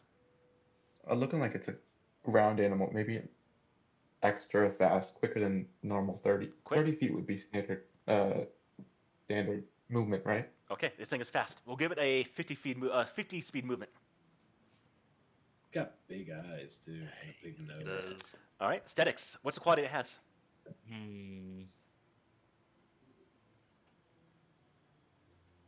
I'm trying to tell. Is that like circle its eyes? Is like an ear or something, or is that just like part of its like? The little orange thing is its eye, right by its nostril. And then Oh, Oh, yeah, that's yeah. right. So it's got fake eyes. That's so cool. It's like a basilisk from Dark Souls. Or it might be something God. else. I Represent. kind of want to say that it can hit hard, Okay. Like fast. a headbutt. Yeah. All right. It can headbutt. Okay. Well, based on what I said, the thing is not like humans, or like people. So as this thing gets out of this cage, you'll see one thing. On its back is a saddle. Now, besides that, as it does get out and look at all of you, it's just and it just looks at all of you, and then, well, based on the qualities here that y'all gave it, Oh no, it's gonna eat him. It does look around, and I want everyone to roll a d20. The highest one's going to be the winner. Oh, please let it eat him. Please let it start snacking on him. This is my time. 20, please. Oh. Hey, Wow. I still got it. Nathan. So, Cade, Not sure what you did to get this thing's attention, but it just. Oh, it's and coming to eat it me. lowers its head, and you see its ridge is of bone, and it pads, it hits. You hear the feet, the hooves of this thing, kind of slam, not hooves, the claws of the thing actually hits the deck, clanks, clanks, clanks. It legs rear back, and you see its rear legs, definitely strong and large. It charges forward towards you. As its head lowers to have its body, I think like a dinosaur now, that kind of in lines to essentially slam into you with a lot of force, like a moving battering ram. Go ahead and give me a dexterity saving throw, please. I got you. This is gonna be fine. We got this. Saving throw. Winner, winner. Oh, that's unfortunate. It is. You're a That's human, Wait, aren't you? wait. Yes, I am, but that's okay. Let me see what this does. Can I use this on me? Yes, I can.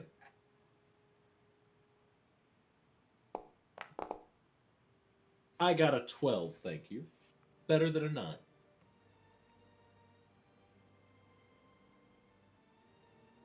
It's actually a DC 30. Oh, that's unfortunate. Well, there goes my chances. No, my knee! We'll It's go gonna be with that the family got me. We'll go that you're gonna take half damage. You go to get out of the way as it does slam into the side of you. I'm gonna give half damage. It's gonna go ahead and be a, let's see, hits hard. So we're gonna give it a D8. I got you. I'm gonna give I'll it roll my D8. damage. One I got you. D8. We're gonna give it a plus. Well, I'm not done yet. Okay, that's I'm fine. gonna add I'm 2. unconscious. Add 2 to that roll. 8 damage. I'm down. Half to 4. You go down to conscious I'm once down. more. Yep.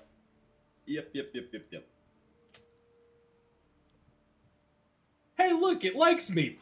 And just slams into you. So as Cade now once more goes down by this thing, what are the rest of you doing? As it now looks around, what do you do? Can I try to quell it? Because I don't look fully like a human. I mean, I have like 4 arms. I look kind of creaturey. Yeah, by all means. Okay. So would that be a... He was so willing That to would help be me animal earlier, animal now he handling. just wants to leave me. Let's go. 'Cause I look Anyone that wants to try to quell this thing, Oh. calm it down, can give me an animal handling check. But actually, Han, never mind, you got that. So Han, how do you calm this thing down? I kind of just like extend my arm, all my arms, and try to make myself look sort of less and less like a human. Since I'm kind of tracking its eyesight, and it seems to be super, what's the word? Panicked by just like looking at all of us, and just kind of like, kind of shrink it down and back it down a little bit. Its reaction. Relax. Its breathing does Relax. calm down, and it actually gets a bit of a. It kind of looks at you. If you do wave your hand, it kind of follows your hand. Its motions, it mimics your motions with your hands, and eventually it just kind of pads over to you, and with that roll, it kind of nuzzles into your hand, and at this point in time, it is domicile. It is going to be calm. Now, it wants to take care of Cade. There Just you leave go. me. There you Just go on Sorry, without Kate. me.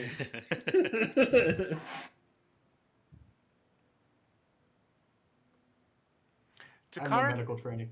Medtech Takara, what can't are help you me. doing, I've already used Takara? my hit die. Can I stabilize Cade? you can definitely try. Yeah. Oh no. It Oh, wasn't it's a lethal few damage minutes. to this card here, so you won't die no matter what here, but you're out of it right now. So yeah, go ahead and give me a medicine check. All right. I don't know why I can't open. I don't know why it's not letting me open my character sheet right now. But If you have issues, press F5, refresh your screen.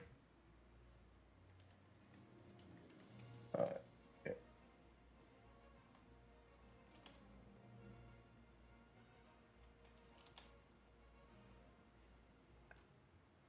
Oh, yep, there it is. All right.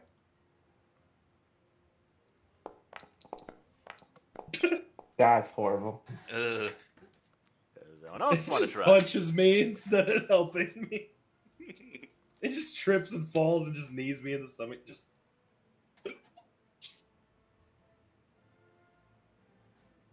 I mean, it's not a 1, but yeah. Do I need to make a death saving throw? No, it's not lethal. Okay, good, good. I'll tell you Gonna what. get Pete to wake up, maybe. Like, Yeah. he's just not waking up. He's unconscious. He's just unconscious. Yeah, he's out. Yeah. This is the first time I've taken damage today. I've been crit and I've been headbutted by a creature. And then I've been judged harshly by my party. It's just a bad day for Cade. I think you're dreaming right now. All right, we'll talk about what to do after this. Let's You'll take our ever break get right now. Alright. Cool. Herb. All right, see you in a little bit.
I have returned. I came back on time. It's wild. Welcome back. I'm always like a minute late, but I made it.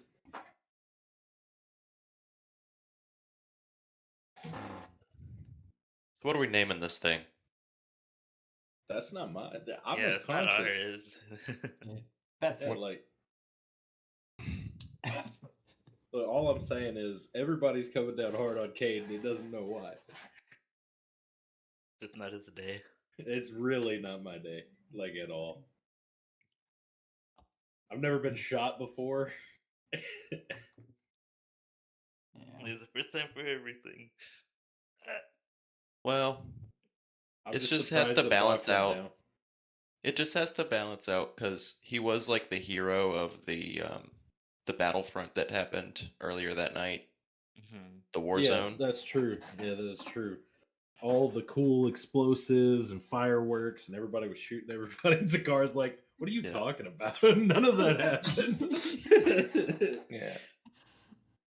The I'm true just a story little- for context is that basically what had happened was some gunslinger was going to shoot this like drunk Rhodian, so I gave him critical analysis to even their rolls out, and then he tried to like threaten me, and I was like, you know what, I can take him, and then we left.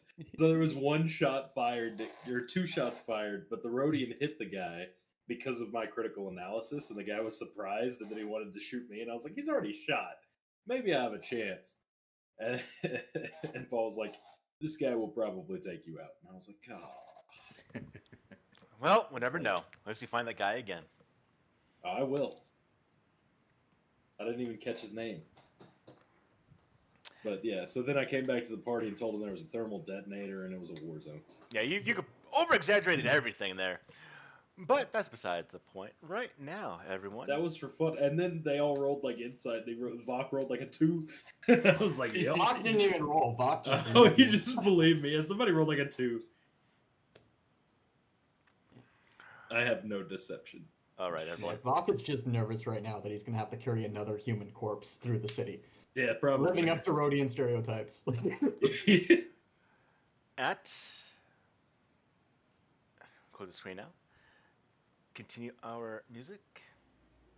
So, question is, with this beast, calmed down by Han Han, what do y'all do? I'm gonna pick up Cade, just kind of sling him over my shoulder. Okay. We need it. Yeah, I'm Thank gonna you. probably get back to the ship. Fuck, your hands are so soft. You're unconscious. I know, he's just muttering. He's dreaming about being on pillows somehow. He was picturing being cold, I like know, in he would probably just be like, Leah, it's so nice to have you back. God. That's it. All right. He just murmurs, and then it's like passion, passion, passion. Now that I have this beast right where I want him, I'm gonna feed him an apple out of my pack. Okay. Not an apple, some like alien fruit. An alien equivalent Star Wars apple. Gotcha. Yes. And yeah, right now it's pretty calmed by you, and it does eat the apple. It does kind of stiffs it, and then takes one bite, and then just swallows the entire thing. And it just kind of looks at you expectantly for another one. Shoot. Okay. Yeah, you can have another one. It eats it, takes it, Take another one out. takes it, looks at you for another one. Yeah, all right, buddy. This is the last one. Okay, I'm down to 6 field rations now. It takes it, eats it. At this point in time, it's still going to be satiated now. And Alright. as you see Takara, I believe Takara is carrying Cade. Vok, what are you doing? What? Bach was like gonna like hovering over like the warehouse door to like open it to like let the critter out, and he's just kind of like hovering over it, like watching Han Han. Like, do I open the door? Do I open the door? So I guess the question yeah. is, as it looks like Han Han has taken Cade back to the ship, and so let me ask you, Han Han, what are you doing with this animal? I'm gonna lead him back. I have no sense of like awareness. I'm just like, I think Han Han has made a new friend. He's gonna lead him back, just kind of nonchalantly. Back to the ship or back where? Yeah, back to the ship. Okay. I'm gonna take you with me. You're all right. And it follows you. My question I have now is for Statics. Do you follow them, or what do you do, Statics? Do any of you invite Statics? Now, all of you, at this point in time, let's go a little more now. As you are here, I'm going to say at this point in time that, just to make it easy for the game, it will be for Han Han and for Vok. You will see now, and even though Han Han saw what Statics did, Vok didn't, but you will now sense that same feeling, that same kind of musical harmony of when you saw each other. You get the feeling, the idea that this individual here, this other Zebrick, is similar to all of you. So I'm curious. Music based. Do you invite Statics with you? What do you do? I did, but now I'm unconscious. Is Takar still here? I think I would have already taken Kate out the building. Yeah, they're probably Okay. already out towards the ship. Yeah. I'll turn to Statics. I get the feeling that we'll be needing you around. I'm sure the others won't mind if you tag along. I don't know what Takar or Cade promised you, but we have extra room on our ship if you need help with anything. Well, I am down a crew. Oh, Can't well, really say no to that, but I do kind of want to check and at least see if any of them are alive still. Maybe not now, but once kind of just like poke system at the unconscious guy being carried away. Maybe once he's up and going, we can do that. yeah, come along. We'll figure it out. Yeah. Yeah, You we got got an that errand data around pad. the planet. Yeah. Do you have that data pad? That might be a Oh, yeah, source of maybe. information as well. All right, so as all of you do make your way back towards your ship. Now it's to you, Statics.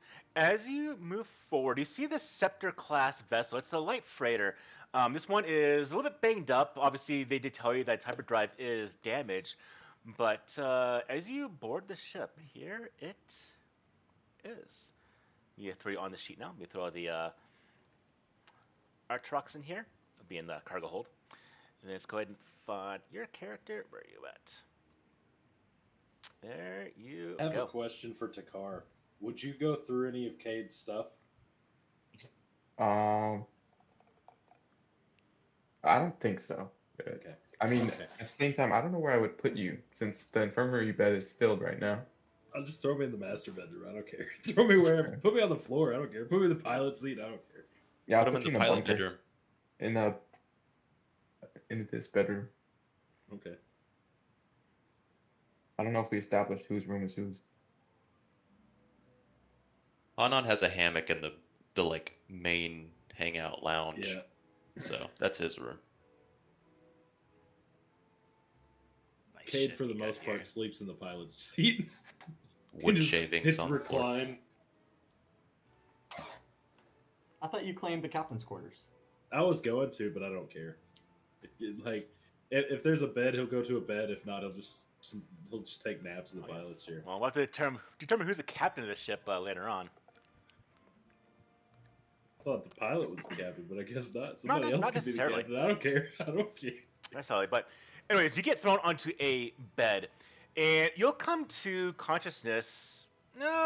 Roughly at this point in time, right now, to have 1 HP here. Yeah. And as you come on board this No. ship, Statics, you do see that this is a rather sleek ship, and you do kind of get to see the rooms itself. You can see the layout here on the ship. All right, and you do see that the Adarox creature is on board right now, but it does look around, and it seems unsure a little bit. It's definitely not its native environment, even though it was stuck inside a box, essentially. It's in a unusual place, and it now has a look of, you know what? Let's go ahead and do some more world building on this thing since we found it. What do we want to do with this thing? We'll see. So we'll go with it being scared. We'll go with curious. We'll go with angry. And what's one more quality of its thinking? Annoyance. But it's not hungry. All right, someone will make No, a not D4. anymore. D4 for one of these qualities. First D4 roll is going to be used. Oh, okay. It is angry. So, Oh. as it's on board here, you see Han as perhaps because of where it came from, maybe it was captured, maybe it doesn't like enclosed places, or at least metal in closed areas. So as you do bring in, on the streets of Locke, it was kind of okay, following you. But as you come inside here, here's what you're going to notice. If you want to carry this animal, I should say, through the ship, if you do that, it will follow you. But if you try to leave it in the cargo hold by itself, it starts to become agitated and a bit angry. And if you do leave it for a moment to maybe just see, you'd be kind of unorthodox to let a creature walk around the ship itself, but it's up to you. I don't want to do with this animal. But say for a moment you do kind of leave it to itself, you hear, and then just a bang. Similar to what happened to Cade, as it puts a dent in one of the nearby walls. Whoa, calm down. Do I hear that I'm right from here. where I am? You all hear this. And he Oh, gets okay. up and he just I wanna go draws up, yeah. somebody else. He picks up his heavy blaster rifle he just got and he like stumbles down the hallway. He's Right. like, not again. What's like? All right, Not Takar, again. what are you doing, Takar? I'm gonna check out what's happening and just like, Han, I don't think we should take this beast if Look, it's gonna be acting like this. I've got it under control. He's just a little hungry still, and I pull another apple out. And it moves forward, and your presence, Han, calms it down. And now it goes over to you, and it takes another Star Wars apple from you, and right now is fine. Han. Guys, I'm running out of food, so Han, we're gonna need Han. to get some. We're gonna need to get some more. Han. What? I am not cleaning up after this animal. I am not feeding this animal, and I am not paying for damages to the ship because of this animal. Fine, Do we I have will an then. agreement? You don't have to, but I will. Okay. And then I throw an apple in there and walk away. It goes, it gets the apple, and consumes it. It's fine for right now. All right, now at this point in time, y'all are back together, but y'all have been injured. You've used your hit dice, so the question is, you've taken care of this individual that tried to get all of you. You took care of Sandar. So we have a couple of leads we can do now. Obviously, we can go with what Ballard said and go to the CIS area and get this power generator he's looking for. Also, we have now this new individual amongst your ship, Stetics. And Stetics is curious about his old crew, what happened to them. We have a data pad that came from Sandar's little bunker area. So, what do y'all want to do? So, I've got 3 things on my list of stuff to do today. I do know it is currently 12:23 a.m., so it's definitely early in the morning. It's been a long day. Yeah. Yeah. We should. So the first thing is I'm gonna go check on the person that's in the med bay that nobody's checked on in like 2 days. See Yeah, if he's sounds still good. alive. Yeah, We stabilized. yeah. He's okay. He's. Yeah, you just No. left a guy in a coma. You didn't even feed him. You didn't do nothing. So I'm gonna go over there and check on the guy first, see if he's still breathing. Feed him That's Star the Wars apple. first thing I gotta do. Yeah. No, I probably don't. I probably have jerky. As Is you come probably in, okay then. he's currently sitting on the bed. Where am I? Who are you? I'm Cade. You were on Talcott Station. The Imperials blew it up. We stole a ship and rescued you. What do you mean the Imperials blew it up? The Imperials blew up Talcott Station. It no longer exists. Currently, my crew, yourself, and Big Guy, my Wookiee friend, are the only people I know that survived Talcon Station. It is gone.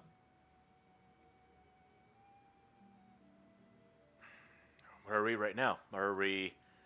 The engines Well, are I on, so stole we're this definitely on a ship. planet somewhere or drifting through Yeah, yeah, space. yeah, yeah. So I stole a ship, but the hyperdrive busted, so I only got us to lock. But at least it's out of Imperial control. Well, if you stole a ship, well, I guess you're on the best planet for that. Exactly. See? What's your name? My name is Yester. Yester? Yep. And if you have our token, you'll be able to see his name. Oh. Add that to my list of stuffs and things. What do you do? Yester. Me? I'm just a bit of a sightseer. I was on Tucket Station looking for some stuff.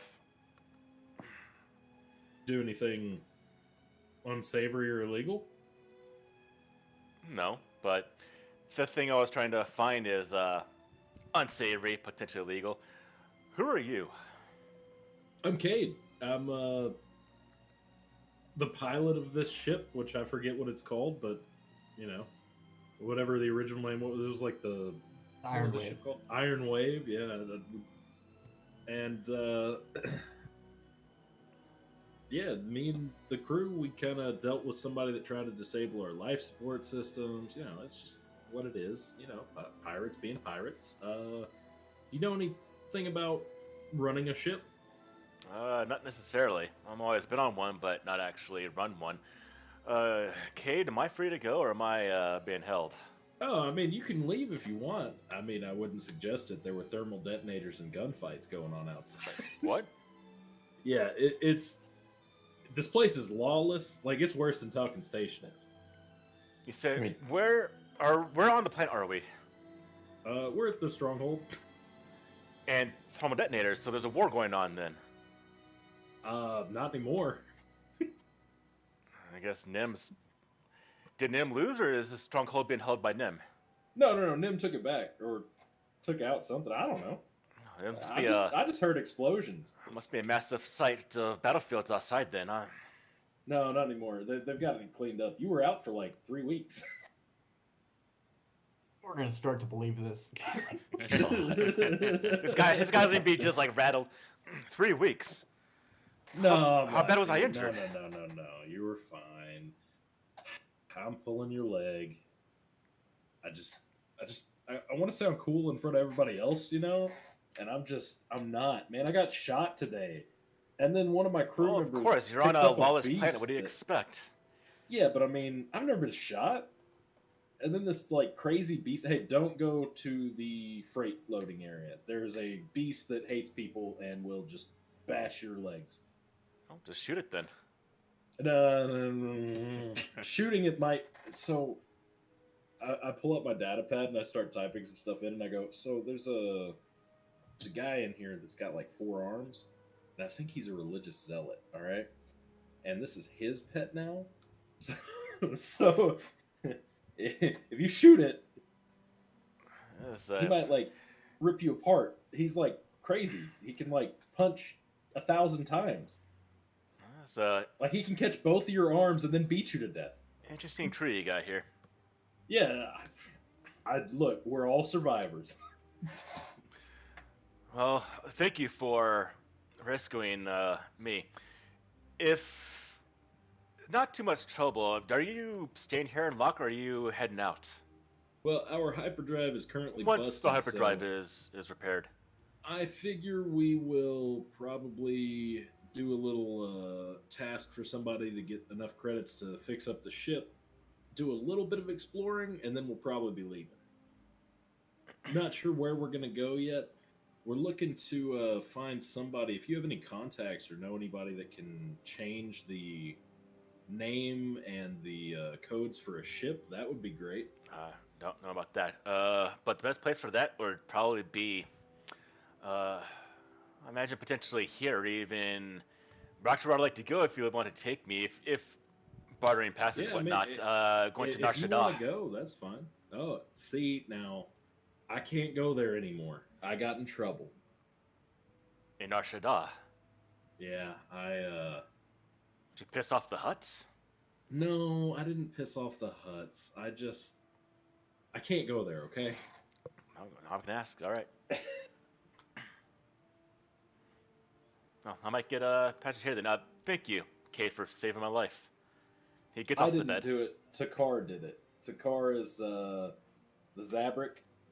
I don't mention that there's two of them, and I walk So, away. he sees Aesthetics. Aesthetics checking out the ship or what? Yeah, just like walking around. Alright, yeah. taking Zabrak in the will day. kind of Yeah, I relax. don't want. He comes by. He a sees new you, Aesthetics. person. Thank you, Takar, for saving my life. Got the wrong guy. That's There's- him, and I'll point at the one that's. No, there's more than one Zabrak. Okay. I Oh, just I just joined. thought I was almost dead, and that's why I was seeing double. I walk away. He walks into here. Aesthetics, Takar, I take it? Yeah. Uh, Yes. And your name? My name is Yestor. Thank you, Yes. Takar, for taking me off that station. I You're guess welcome. Cade here said that there was a battlefield outside, thermal detonators fighting. This... There was a fight. But some things. Yeah, we'll say that happened. Sure. Okay, then this is not safe. It's okay. I mean, I don't know the ship at all. Would it be okay if I stay with you until we get to know the port of stay? Feel free. I'm not the captain of this crew, but Who do I speak to? I'm not too We sure. don't- Our only pilot is Cade. He's the only human one in our group, so you should be able to find him easily. Okay. So are we saying that Cade's the captain of the ship? I think that would look best on the paperwork. To go to Imperial places, just put me on the list. Would it though? We've been We're the volunteering. Imperial's alien crew. Yeah. Maybe we should just roll. That's fine. I personally do not want to be the person that has to talk my way through stuff. I mean, if the captain is the one that usually talks to people, so should be someone that has a bit of a high charisma? I mean, I think I have the second highest now. Second Mine's highest. not great. Yeah, no, that's what I'm saying. You have the highest. I have the second highest. Mine's only like a +2. Well, he's new. He's not the captain. Yeah, do you allow a guy who came on the ship like literally 10 minutes ago to be the captain? So, narratively, maybe Don't worry, if- guys. I if- got this. New If guy Stenix was the captain of his old crew, maybe he might come in and see that we're just like, a disorganized Like party. bumbling idiots. yeah, Needed a leader. Yeah. I mean, I'll tell you what. I'll explain to aesthetics what happened. I mean, we were on a ship or on a station. It blew up. We all Right kind of back. got in here. I flew around and got us here. Now we're trying to get it fixed because everybody's got like some sort of. Everybody's trying to convince me that magic is real. You know, and and all I know, where are you? Oh, you're over by that guy. I wouldn't say that in front of the guy. But I'd be like, Han's a telepath. and Interesting. yeah, and Vok is that's why he's so good with animals. He can speak to everybody in their mind. and then they're like, Vok's good with a blaster. I mean, those turrets, you're lucky you didn't get hit by them because they're strong enough to take out a Vok. And I went down like nothing. So I mean, you know, Yeah, not the best first impression of the group, but hey, And look, dysfunctional is I dysfunctional will. works. I pull out my data pad and I have like little little snippets of every person on the crew and like a little short description of them. And so it's like Vok is like, Okay, hold on. Like, maybe we should find out more about this person before we start spilling everything. I don't know. It's No, fine. I don't see what I the like issue this is. guy. Wait, hold on. Yeah. I Can I think you're insight right. check the newbie? I think you're right, Fox. Like, you guys are blowing this way out of proportion. real quick Well, question. I'm gonna ask Aesthetics. What did you use to what did you do for your crew? So let me ask this question real quickly. I'm gonna actually go on top of what you're saying here, Takar. So based on what I think maybe what Jarvis said. So for aesthetics, would you been the captain of the previous ship? No, Okay. I would not have. I would have, like, at most, I would have say like Specialist. All like that whatever charisma. whatever's below like second in command. Oh. Like kind of like part of the Like first crew, mate? kind of like a face, but nowhere near that kind of like command and stuff. You're the First co-captain. mate. Yeah, Not Okay. that. okay. I guess it'd be like first mate, I suppose. I'm not sure what the term is in Star Wars. But okay, so you had a bit of you did the orders for the captain. Okay, so let's not back to what Takar just asked you, what you did on the previous ship. So continue now. I got that written down. Right. What I did on the previous ship. So what was your role on the previous You ship? know the system you're in, right? Pirates. Yeah. We did pirate shit. We steal. We, deliver goods. Did you fly? He looks away or and smirks.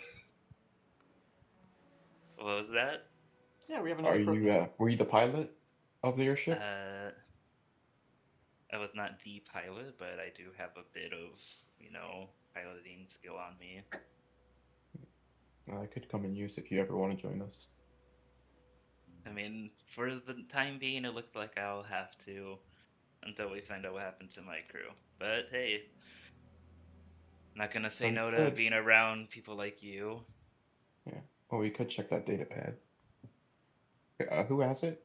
Just out of character. I think Kate Doc did it. has it. Yeah, I think Or it's just Cade? Oh yeah, I picked it up and then I got knocked out. Hopefully Oh, don't does get he still shot. have it? Yeah, he still has it. But for you, okay.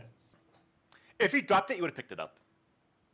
So eventually, it does come out, and one of you can have the data pad.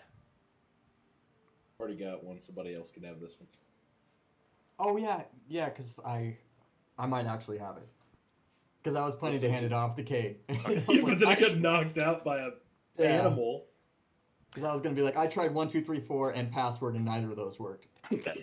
So if you want me get to into go it? ahead I can and unlock it. look at this data pad, you definitely can. As you do that, I want to go back to another question that was brought up to me, I believe by Han Han. So, giving you an idea of, you asked about the crafting ability. Also, you asked me about the differences between kit and tools. So, essentially, tools are the generalist term for things used to craft. Kits are required to craft essentially impermanent items like grenades, med packs. Tools are for specific uses for like picklocking or making a disguise. Okay. All right. And with that being said, what implement did you have for your character, Han Han? What type It of was the implement? artist's implement.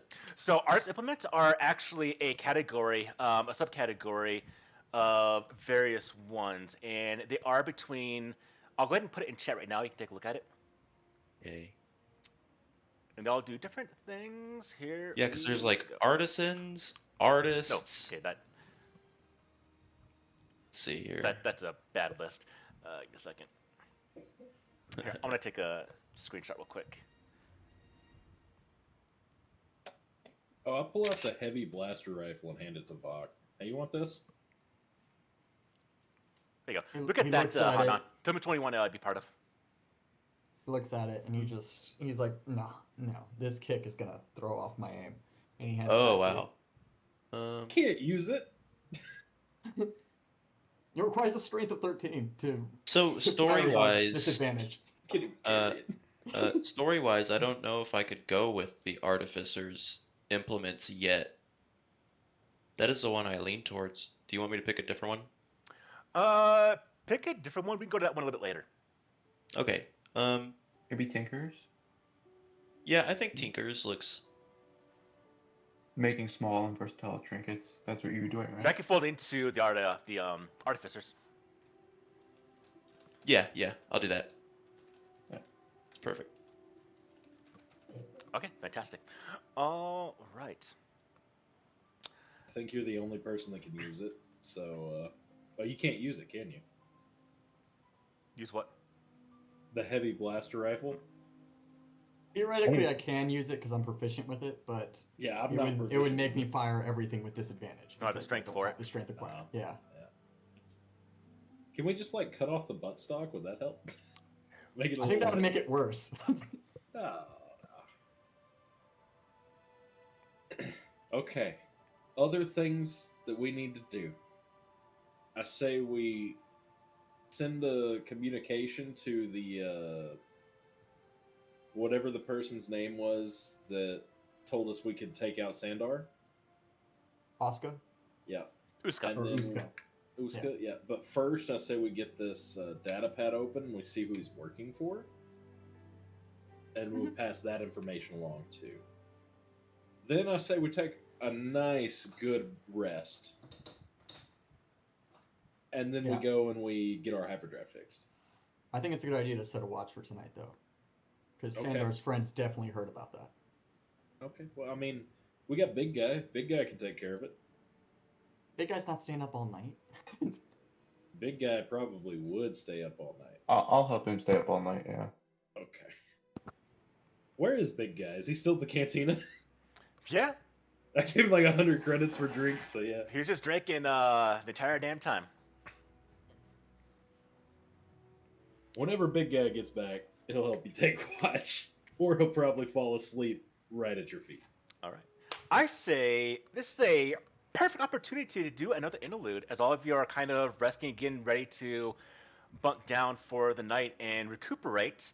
Let's see. So I do know that Cade has the last one we did here. So in this case, I want you to kind of know. Now I'm gonna give to you here, Spooky.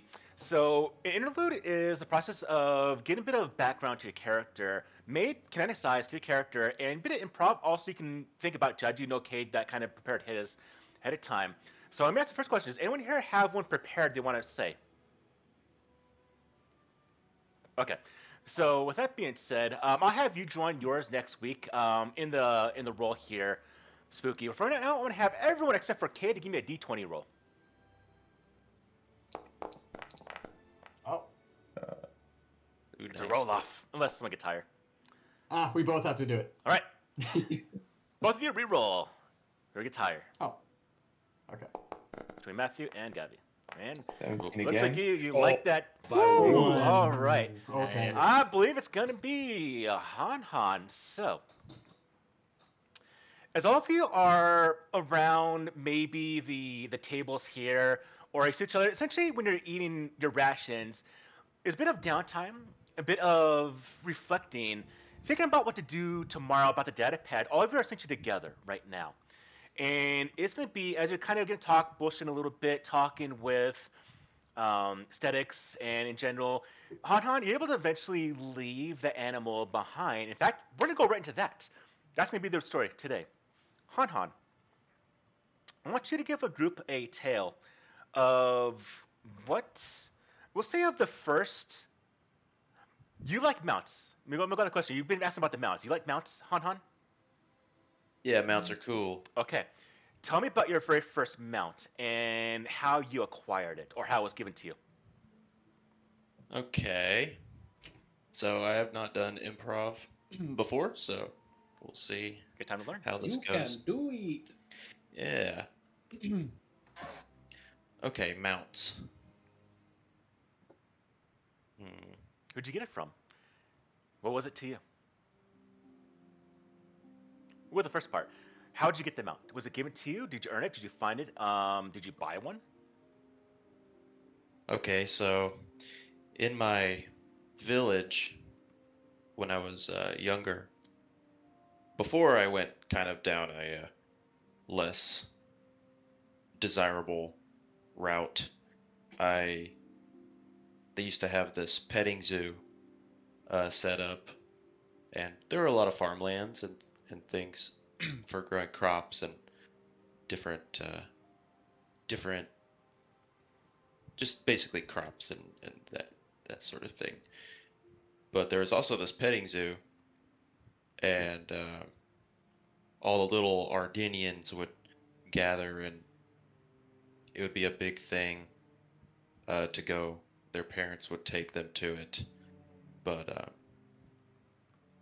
my parents ditched me, so I never really had that opportunity.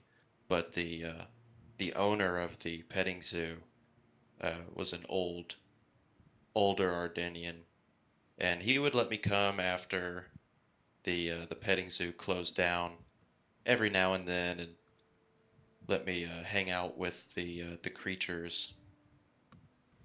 And I always liked the vine cats personally. I thought the vine cats were the coolest ones. And he would let me go into their pen, and and I grew accustomed with one in particular. I named him Brutus, but yeah, I would go back each time the owner would let me, and eventually it got to the point where I could actually climb onto him, and he would let me ride him around a little bit. But that was so long ago, and we kind of it became a less frequent thing, and then I fell down the wrong path, and I wasn't able to see him anymore. So I don't know if he's still there or not, or if he's even still alive, but I would like to go back and see him one day. The end. That was fantastic. That was fantastic. Thank you. Thank- Go ahead and take a inspiration for that. Sweet. So every time you do a interlude, you get inspiration. And once everyone does an interlude, we go to set 2. So right now we have 2 people for the first set of interludes. So currently, Han Han and Cade have theirs done. All right. Now, is there anything anyone wishes to do before we go on to essentially the watches if anything does happen?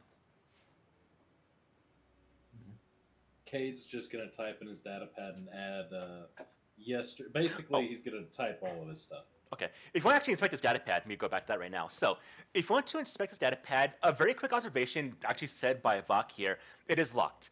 So, here wants to Oh, no, break I was into gonna said. wait. I was gonna use my data pad and just add. I've got like little snippets of information about all the crew and the people I've met and everything that's happened throughout the day. And he's just gonna like lay down and he's just gonna sit there and like type out like Diary.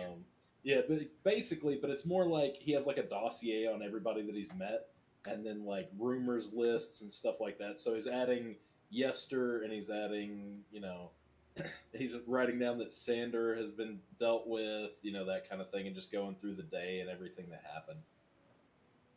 Okay. Who is actually looking at Sandor's data pad, though? I was gonna wait and do that in the morning Okay, with that's fine. All right, everybody that's together. absolutely fine. Okay, so as you kind of do your dossier, linking information down here, in fact, we'll go see what everyone's doing. So, Vok, what are you doing to kind of relax before you go in for the night? I don't think there's any buildup. I think he walks into a bed and just passes out. All right. I don't even think he's fully on the bed. Okay, fantastic. Han Han, what about you? Do you do anything? You have like any like ritual or anything you do setup wise before you kind of go to rest? I think while he's giving his story or afterwards, he'll be working on a little. He'll be trying to build a little toy for the creature, so that Okay. whenever he is gone, it's like occupied with something, so it's not like going crazy in there.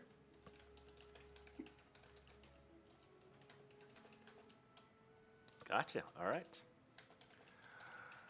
For you, Takara, do you do anything? What do you do before you kind of Well, go in for the night? Takara didn't take a long rest, but I think he'll go to the bar, buy a bottle, and just kind of guard outside while drinking. Since Go to the bar he's inside gonna the be ship, or because it looks like we have a bar inside the uh ship, or do you go to the actual cantina outside? the actual yeah oh yeah the actual cantina, but buy a bottle to go to just so he can stay outside of the ship and guard it, Okay. stay up all night. We'll get back to you in a moment here. And for you, Statics, curious about your crew, what happened to them, your the ship that you're on. But as you're resting here inside of this ship, do you do anything?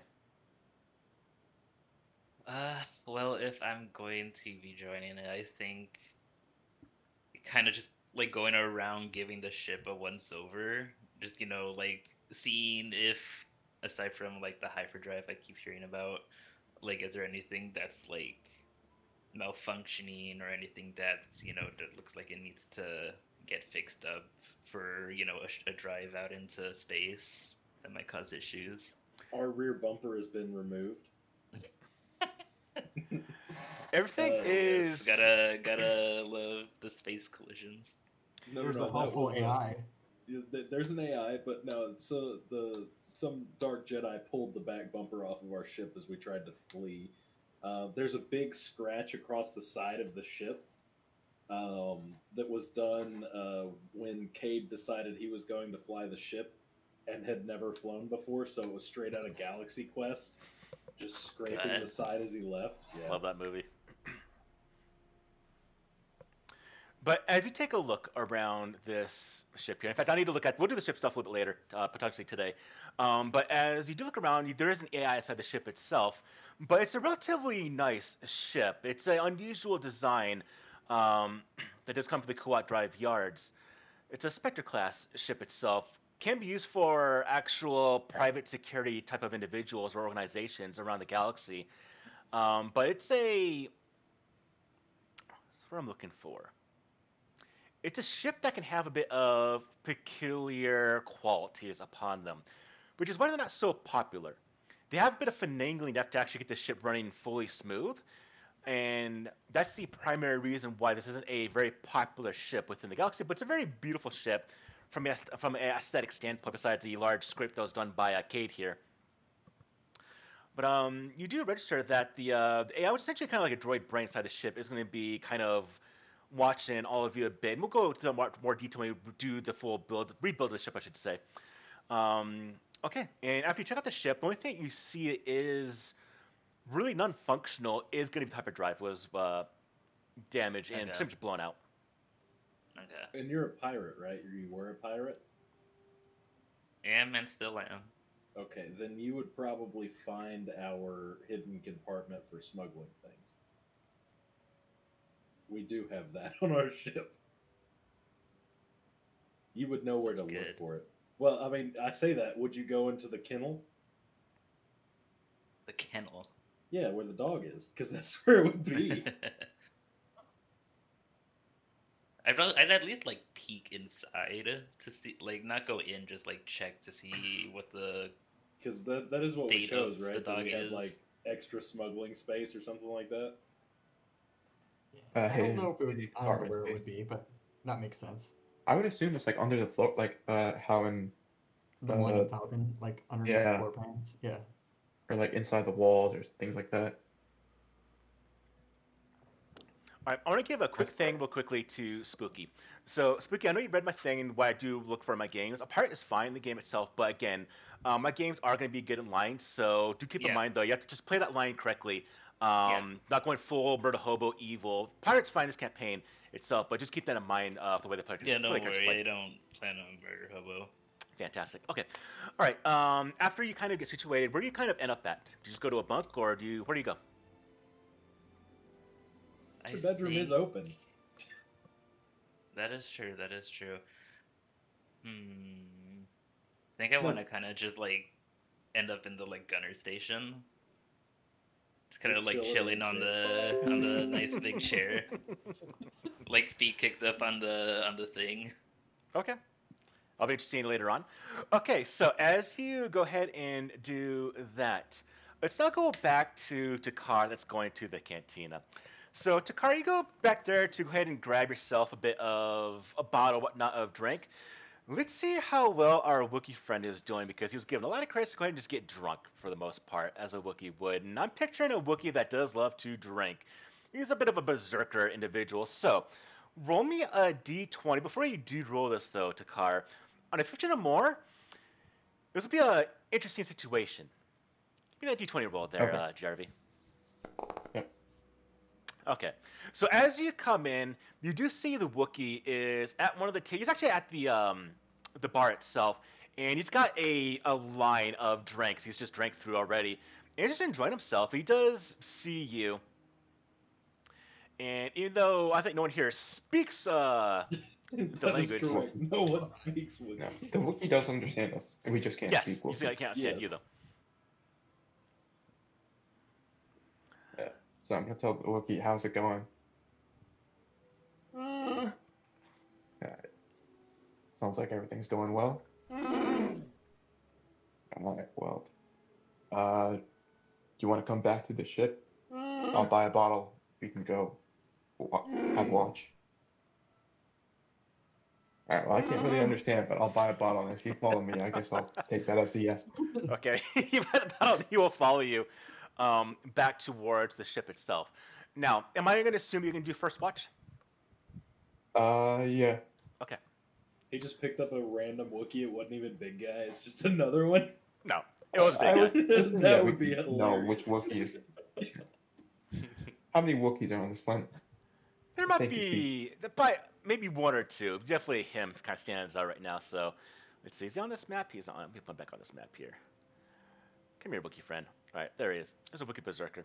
All right, and so as he does come back to the ship, as you do your kind of watch here to make sure. Now I'm curious to you.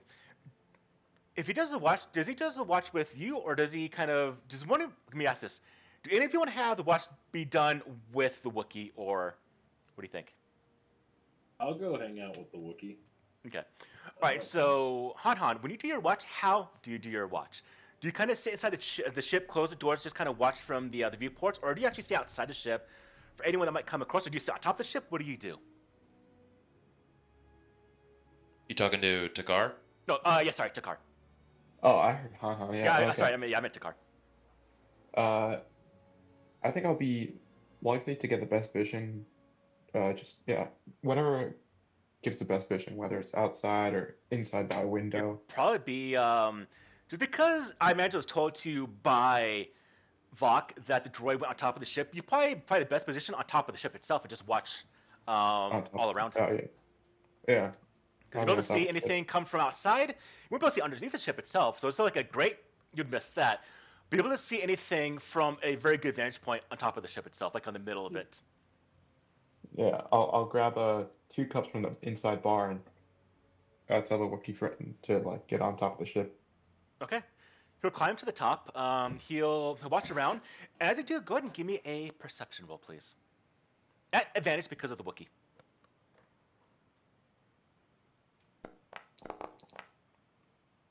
Ooh, nice.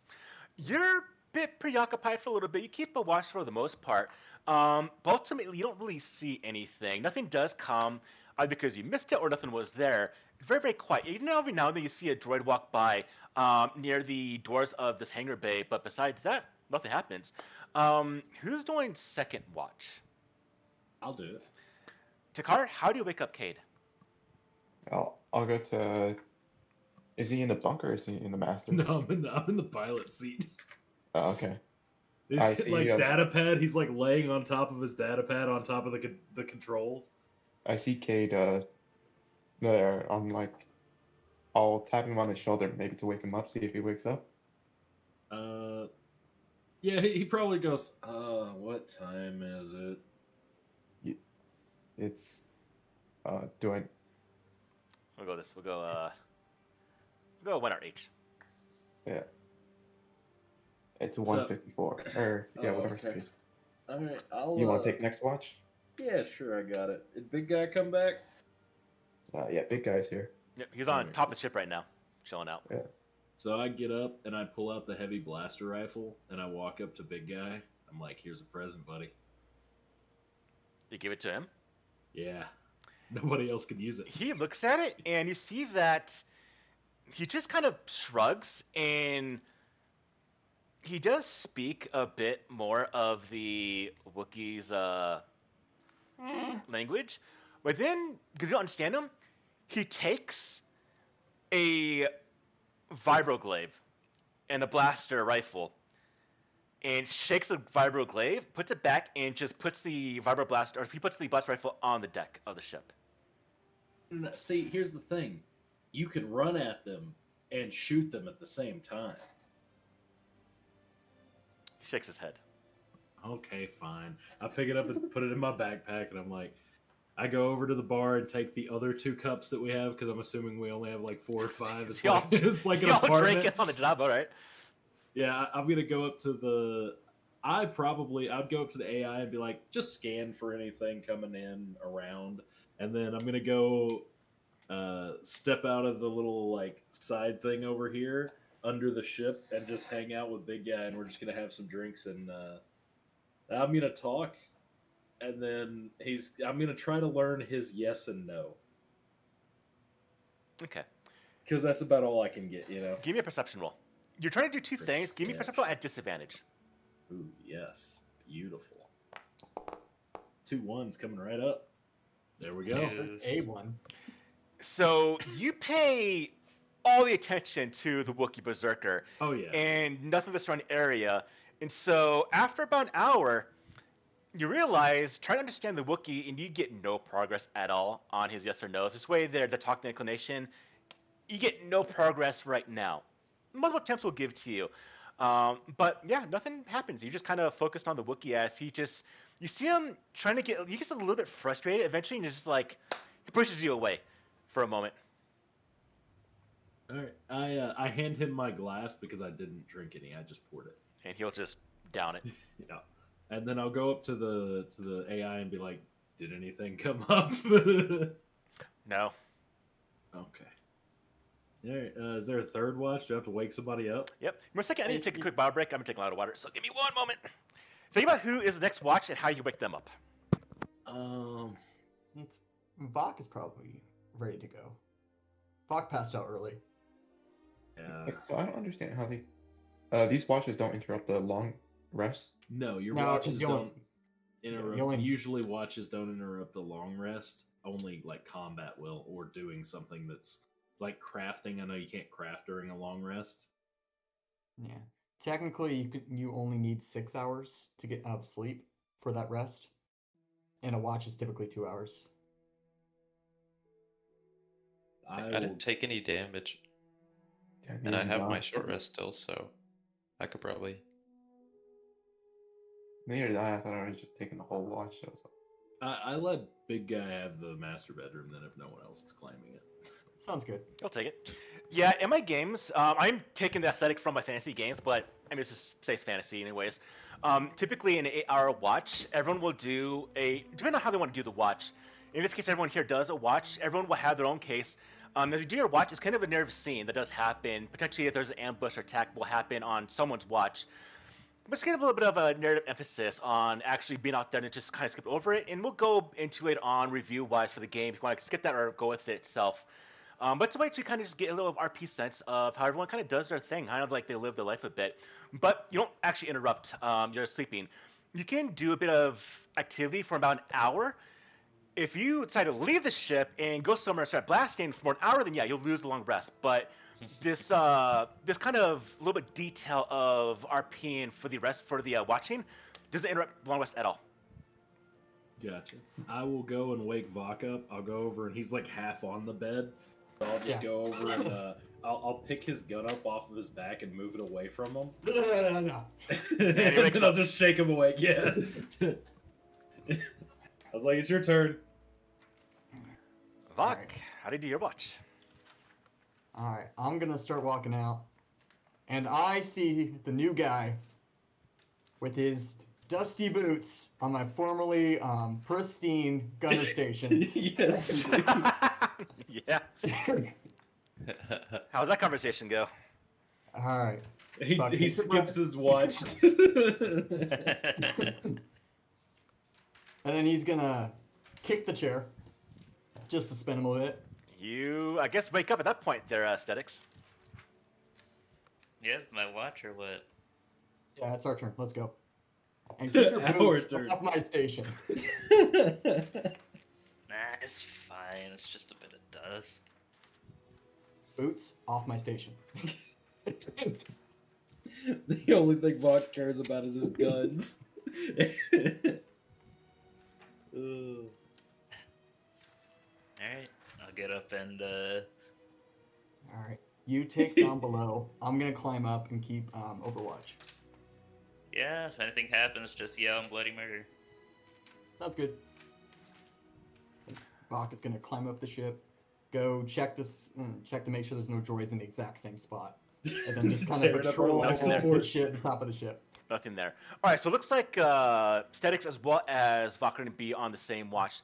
All right, and so in this case, you're on top of this ship. Go ahead and give me a perception roll there, Vok. Sounds good. 7. Can't get above He's a still 10. he's muttering to You're himself pissed off about still inflation. about the dirt on the console. It's like, that was my big red button. How Yeah. could you? You get distracted entirely. You don't really notice anything from that. And for you, Statics, how do you compose your watch? I think how he'll do it is just kind of like patrol the main like area. So like from where he's at right now, kind of just like goes through here. Okay, into so patrol the big ship area. itself. All right. Yeah. All right, go ahead and give me a perception roll. Perception.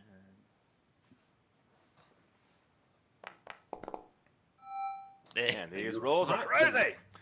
All right, so Statics, as you're doing your watch, I'm gonna now show you another mechanic I do in my games where when you get information yourself, I will message you directly because it's a common thing where someone will ask a GM, "Hey, do I see something? Do I hear anything?" And then the GM tells the player, and the player tells the entire group. I can give a Right. message to the player, and they can now, as they themselves discovered it, can do what they want with the information. So I'm gonna have to send you some information right now. The Okay. steaming pile of whatever animal Duke in the. I see the party's secret stash of credits for the repairs. You actually need 20 to find that. Yeah, you need a 20 to find the. Yeah, it's Do a you? DC 20 to find it. Yeah. Really? Yeah. Oh. Yeah, but you rolled a nat 20. That only applies in combat. That's fair. That's fair. No, it's common knowledge. If you roll that 20, you automatically succeed. In There you go. combat. It depends. 5e, it doesn't work that way. It does. That's what that It's rolls only for. in combat. Yeah. Oh, I Yeah. wish I could read what that is. It's in Do you? Language. Okay, I see. You don't have the basic language. Set that Yeah, really I was quickly. trying to Why apply don't it, but I we couldn't basic? put Wait, you don't have You have to select it here. So give me a second. There you go. All right, I'm gonna set it one more it. time. Okay, it's basic, not galactic base. Yep. Oh, not that. Well, you'll be able to read that, but there you go. You read that now? No. Let me refresh my page Oh. because it didn't. Might have to resend the message. It might have to be a refresh. Yeah, Paul, I didn't get it. Me neither. I didn't send it to you. That's why. Okay, I can read it now. Awesome. Okay. Let's see.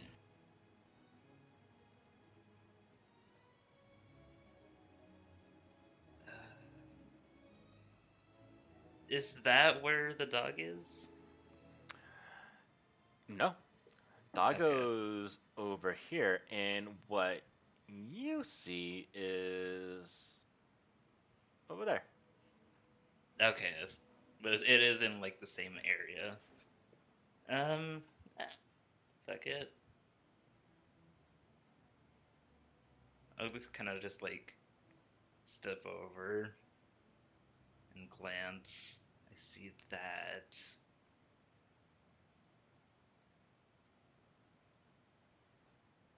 Does it look big? It's Like unnaturally big? not unnaturally big. What it is, you're not quite sure, but it is roughly around, I would say, 2 feet in height and about maybe a foot thick In a foot thick. on the ground corner. He did find our stash. What do I have on me? I initially need to check my.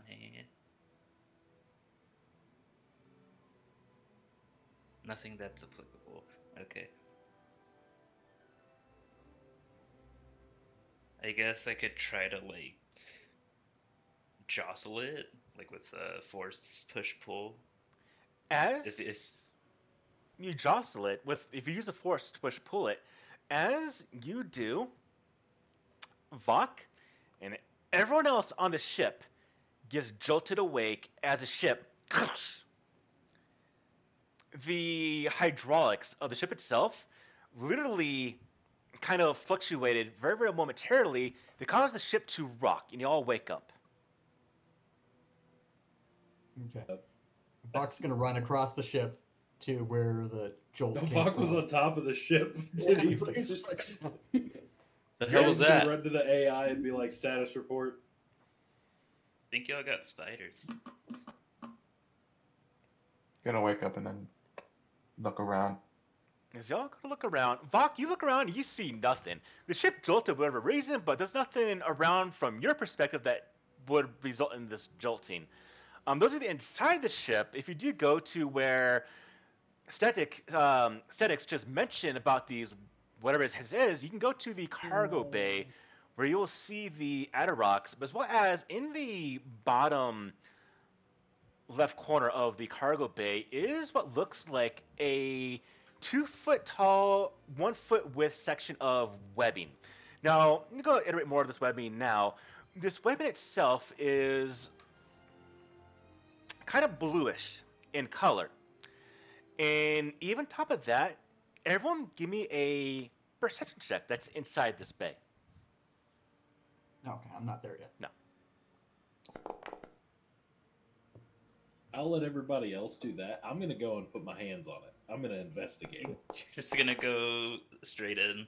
Yeah, Just gonna lick it. yeah. No, probably not. Probably not tasting it. Cotton candy. But I would definitely, Grab it. yeah, I'd like try to figure out what's going on with it. Okay.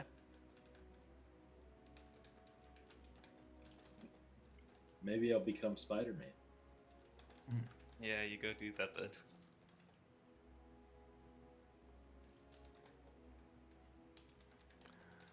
Okay. Well, just sent you a message there, Takar. As you, Cade, go to touch it, go ahead and give me a Constitution saving throw, please. Yeah, as Kate goes to touch it, I'm like, wait, and then the AI touches it, and then now. Everybody knows you learn the most about a trap by triggering it. Oh, Okay. is this a trap? Yes. Is it a trap? Okay. Beautiful. I get to do something. Okay. I have trap stuff for my kit. My kit is a trapping kit, or like to disable traps. It's I mean, with the It's able now- before it activated. do what? Would now Cade realize that electricity almost zapped him, or would that? So still be- it does. Now with that roll, you take no damage here. But you realize it after you touch it here, Cade. You touch it, you realize there are faint lines of energy being drawn from the ship's reactor into these strands, and you hesitate right when you touch it, and almost like you're touching a electrified fence. You feel a jolt through your arm, and you luckily don't get hurt from this, but you do pull it back. And when that happens, you see movement from inside this webbing. Okay. If it's a trap, right? Could I disable it? It's a trap, but it's more of an organic trap. But yes, how do you want to disable this? Well, I was just gonna pull out the trapper's kit, which I'm assuming has like scissors and stuff to like snip out without, you know what I'm saying, like Okay. to stop like wires and stuff like that. And I don't know, whatever I forget what it's called. I didn't put it down here. It's one of my implements or kits or something. But I Just chose wrap the whole one that thing. do what? You just wrap the whole thing in electrical tape. Pretty much. And then I just grabbed. What are y'all scared of? Go and give me that roll. What do I roll for it? It'll buy you dexterity check with the tool. So essentially, it's gonna be a dexterity check with your proficiency modifier, if you have the trapper's tools proficiency. But I don't have the. I have the proficiency, but I don't know if I do. I start with the tools? did you have it? It was part of my Let's see. one of the things I took. Like 'Cause it proficiencies, or just just says the like actual? surveyor's implements, but the one I was going to take was the other one. But it just says tool proficiency, surveyor's implement, scavenging kit. But I was going to take the trap one because I was like, I'm going to be diving into dungeons. You might just But, have the proficiency. I don't know if you have the kit yet. It makes sense you would have one, but you need to buy it. and they are. Oh, okay. All right, let's never see. mind then. No, I mean you can buy it right now because it'll be sense for your character. Just take it out of the economy of the ship sheet. And you have 3,000 credits in the ship, so. Okay. How much is it? I got 400 on. What's the name How of the much kit? is it? Trapper. Trapper's kit. Yeah, something like that. Is that it? Let's Something see. like that. Yep, Trapper's kit. So remove 300 credits from the ship sheet, and then you can take one. No, just take mine. Okay. I'll just take It would make mine. sense for you to have one. All right. Ooh. Give me the Trapper's kit. It should be able, if you click it, it should give you an option to roll. Okay, let me do this and go to Trapper's Kit. Trapper's Kit. That's not what I wanted. I wanted to add it to my sheet. Indeed. Trapper's Kit. Oop, maybe I didn't put it in the right place. There it is. But it's saying... Yeah. So click on the icon for it, and then under tools. Oh. It says not proficient. And I don't know why. You might have not actually put the proficiency on your sheet, or That's alright, we'll add 2. 15. 18, that's 20. I got a 20. Okay. So you're able to, and I just made it proficient right now, so it should be good for future use. All right. So you go and you essentially remove all of the webbing that is connected to. You now see part of the conduits for the actual reactor of the ship itself. As you do, you see moving about is a kind of bluish spider. And go ahead and give me a nature roll. No, I'm gonna get bit. I'm gonna be poisoned. Nature. A new pet. No. No. Enough information. 12. It's fine. You don't know what species this is, but it's doing something very, very similar to the very common annoying species in Star Wars, which is known as Minox, that essentially latch onto power couplings, power cables, and drain energy. This spider's doing the exact same thing. Han, give me an animal handling check, please. Oh no. Okay. He is Okay. an omnivore. All right, but the thing doesn't do anything right now. What do y'all do? Can I get a jar? Like, how big is this thing?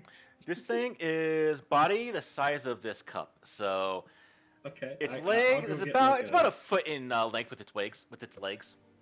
Okay, so I could probably get like Big a cup. sealed container or something. You know what I'm saying? And just, I mean, we got plenty of cargo containers. Do we have any I could poke a couple holes in? Yeah. And just put it. Cool. I would like to try to attempt to capture this creature, so that I could then use it against somebody at some point. Give Whenever me a somebody else sleight messes of with hand us. check. Oh, great. Can I critical analysis myself first? I don't think you I can don't critical even know if analysis I stuff, do can you? that. I know. I don't know. Yeah. Yes. So this thing, as you go to look at it and try to trap it, it kind of turns, its leg rears back, and as you go to get this thing in, it literally shoots out some actual webbing from its abdomen in 2 ways. This is a relatively intelligent species, so it sends a bit of webbing to your hand, it hits it, and then to the conduit it was charging from, and redirects some of the power from the reactor to your hand. So, go ahead and give me another Constitution saving throw.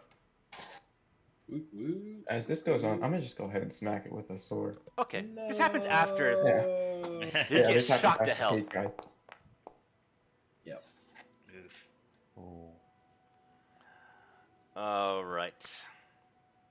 You unconscious twice today? It's not Cade's day, man. You take this It amount of really damage. isn't.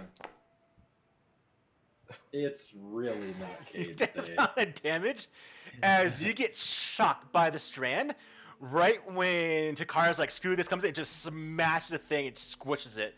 As you're kind of on your back, and your entire like clothing is now steaming a little bit from the energy from the webs. Cade just kind of looks down and he just goes, "I'm going back to bed, guys. I've had enough." And Cade just like does the walk of shame back to the pilot seat. Did you kick your feet up on it? No, Cade is going to he's going to close the doors to the cockpit, and he's going to pull out his metallic device, and he's going to focus really hard on it. All right. Yeah. We now go. You two relax at this point. Han's the last one. Han, as you're already up, it's just relevant for you to step now and finish the last watch into this day before morning arises. What I want to know is, how do you compose your watch? I'm gonna take old Maximus here for a walk. I've already figured out his name. Maximus. Okay. Come on, I'll walk Maximus. outside the ship. Yep, we're gonna go outside and do a little. Animal handling check. Give me it twice. Okay. First is for the name. See how he See if responds. it accepts the name. Yeah. That's good. It registers the name. You call it, you kind of coax it, and it does register, and it does understand eventually its name as Maximus. Now, if it follows you around, on the hand, give me another animal handling check. Okay. As you said to your taming this animal. Please roll a 1. Come on, bud. You're starting to. You're not there yet. It does follow you, but it does get distracted very, very easy. Okay. I'm just gonna. Luckily, we're just going outside the ship. We're in the little spaceport. I'm assuming it's kind of like a circular sort of area. Yes. And there's no droids walking around, except for right now. like maybe one or two. But just gonna lead them in a small circle and just get them walking Okay. and just patrol. Give me a perception roll, please. Okay. At advantage with, actually, he's not trained yet. Just do a normal check. All right. Okay. As you do your watch, as the sun for a walk is starting to rise up and it's starting to now have light cross that horizon, it's going to have those kind of long shadows start to show up from the lighting.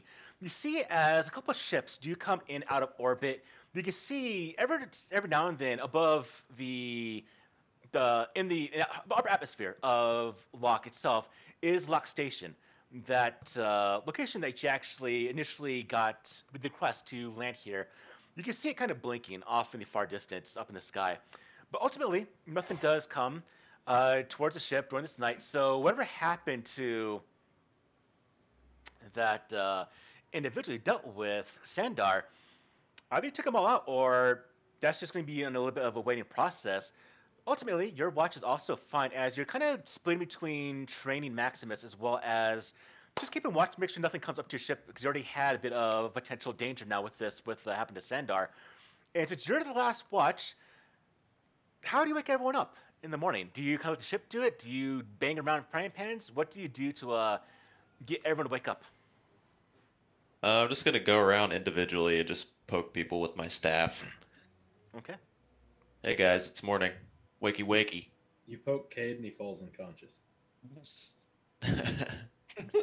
Yeah, let me do my damage or my attack rolls real quick. Oh, do your attack rolls. I have 1 hit point. You have advantage. I'm prone and asleep. Yeah. Auto crit. Beat everybody. All right. Everyone, at this point in time, take a long rest.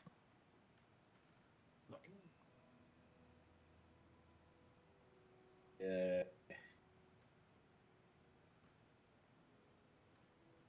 Ooh, 8 force points. Yeah, Very cool. it's that type of individual.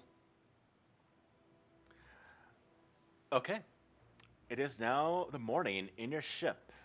What do y'all wish to do? Meeting room. Meeting Yeah, I time. guess after all night Takara looking out for more spiders, he'll have gone to the meeting room. Luckily, the no door more to this room? spiders are around. How that got in Yeah. here, not quite sure, but there's no more spiders. Promise I didn't track it in. Takara didn't rest at all. Or didn't sleep. No. Here's the door to the room. All right. That's exhaustion points, buddy. Yeah, that's an exhaustion point. Ah, okay. What do I do with that? Wait, That you didn't means sleep you at all? have just. That's what he said. Ah, I didn't take a long rest. You sure? There's no reason not to take a long rest.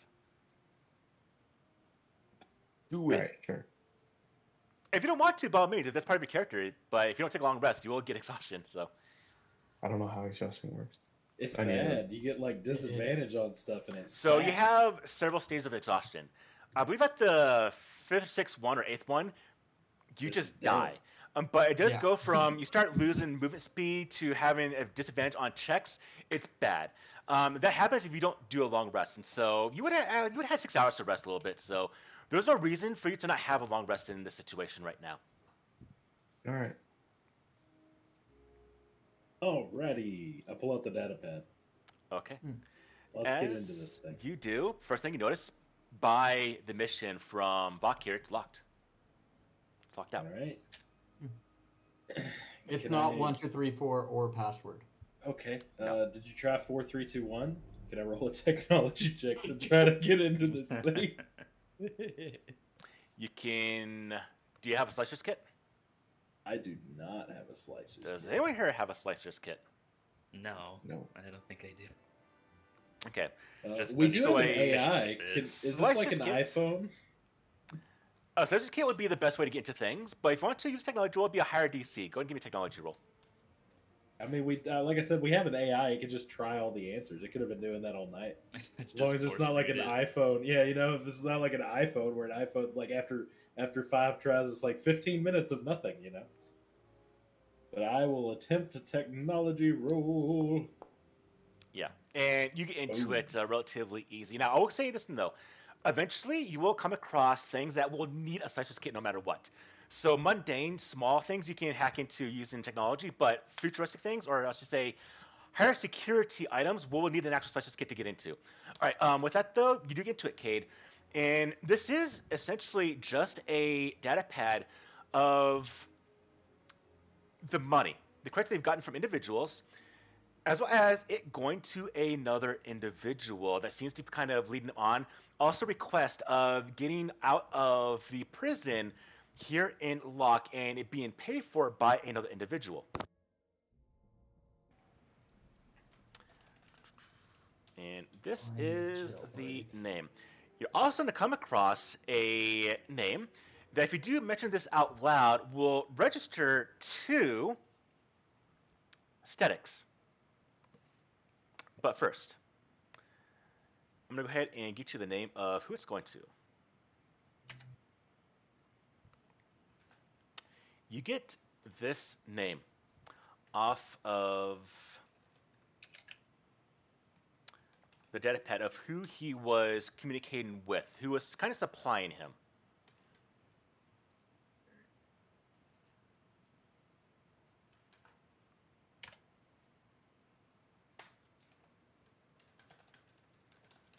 And this is trying to get him out of prison, right? And essentially fronting him a bit of money to do his operation.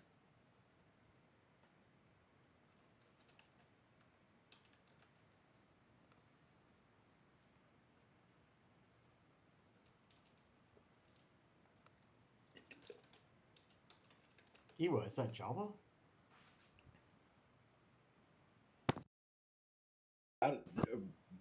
No, his name's Giwa. Gira Larug. No one knows who this name is. That's something we can investigate a little bit later if you so want. Now, here's to the other thing. If you mention the name out loud or looking for the data pad, if it's passed to Statics or not Statics, you'll register the name of some of the crew, but in a more peculiar fashion. You were second in command of the ship, correct? Yeah. Okay. The captain of your ship that went by the name of, let's see, Waxili. Waxili was the captain of your ship. This individual that you've known for some time, obviously you're a pirate, so he's also a pirate himself, and he was contacted by some individuals to go ahead and use his vessel for a specific task that he said no to. And this data pad that's being held right now, being investigated by Cade, mentions that one of your crew members that went by the name of Frex. Frex was one of the gunners of the ship. He was contacted by Sandar. And since it was Wixili that said no, Sandar persuaded by essentially 5,000 credits to go ahead and give him access to the ship, which he did. And so you realize right now that Frex, as well as other members of the crew, double-crossed Wixili to allow access to the ship to essentially remove him so he can use the ship itself. The ship is now gone, and you were someone that didn't care about and left you whatever is going to happen. So you saw Wixili getting shot, and you were left for dead by members of your old crew. Oh yeah, I would be Classic talking about it and pirate trying shit. to see who knows what. So I mean, I'm not gonna like hide nothing, right? Sons of bitches. Do you know this Giwa guy?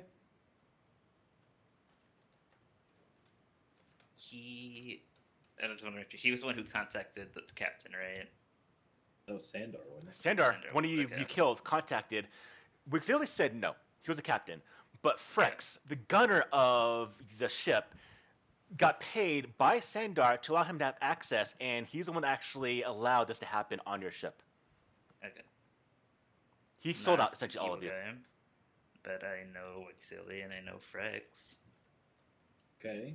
So what's your game plan now? Well, Captain's dead. Frex and the others, classic mutiny shit. Kind of wanna get a little payback, but then again, I don't know what the fuck y'all are gonna be doing. Seems like your hyperdrive's more important than a little bit get him back. Por qué dos? I like your Well, thinking. Yeah, Frex left the planet with the ship. Is that what I heard? Yeah, After they're gone. all this went down. Okay, so he's not on planet. No. Okay. No. So I mean, we can't give chase without the hyperdrive if they Right. travel Yeah. forward. Correct. So my thought is we have to get the hyperdrive fixed. Mhm. Then I am in dire need of going and finding this statue with a face out in the middle of the lock. All right. I need an adventure to do my thing, and to not be, All right. bad at Possibly. everything. Like to lay out a service map of the planet, and he's been working on the route because being the scout, he's just like, okay, I think this, based on what we know from the topography that I was able to acquire from the database, I don't know how accurate it is, but it looks like this would be the safest route, and he goes through and talks about how to get to the CIS bunker. Let's do this. Let's Here's another It makes thing. sense Why to don't we yeah. just bring the ship, and me and Vought can be on the ship, and then we could drop you guys off and just give you covering fire. Oh no, it is a bunker. Never mind. I mean, like, Vok looks like he hadn't considered that. Yeah, like we could just I don't know why we bombard can't them. fly there. Yeah, like why would we walk? This is like a lava planet, a lava desert planet. And we don't want to leave the ship unsupervised either. Yeah, we'll just leave Big Guy on the ship. Ain't nobody gonna come in and mess with a Wookiee. I look at Big Guy. Thumbs They up. just If drop us it's off. a military installation, it's gonna have landing pads. We can land there. I don't see If why we're If not. allowed you're going land. after a military place, do they have anti-aircraft? It's God, I not hope active so. as far as we know. Okay. I want to mount one on the side of our ship. That probably wouldn't work in space, but that'd be cool. Just have an AA gun on the back of your ship. And Star Wars, anything can. Well, and if you're in the well, it would work. I think mass drivers work in space. Oh, There's nothing to stop it. A It second. just we need to doesn't get- stop. Sorry, I'm drinking too much damn water. I got a fire hose right now for a damn bladder. Same Z's. Beer back.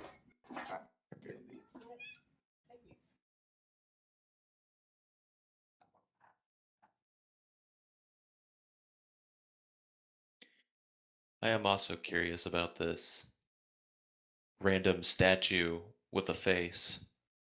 What's the statue? Um, Basically, when we were in the cantina asking the reputable mechanic about things, Cade also has like an archaeologist stint Mm-hmm. or angle, so he was asking about that, and the dude basically told us that there was a ruins on the planet somewhere with a statue with a face. So Indeed. Got it. that's also on our to-do list. Yeah, and just taking the ship makes it harder for Solissus to intercept us as well. So I'm very much pro taking the ship now.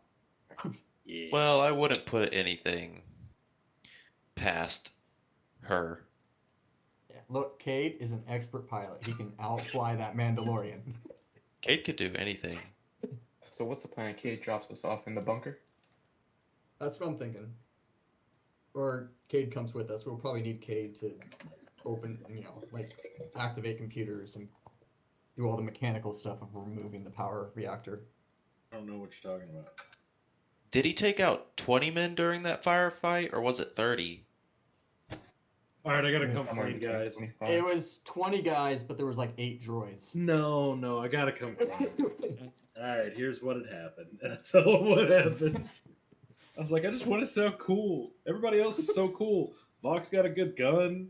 He never goes down except for by a massive turret that was able to shoot through me as well. So I mean, Oh, we're here. Okay, perfect. So we can fly.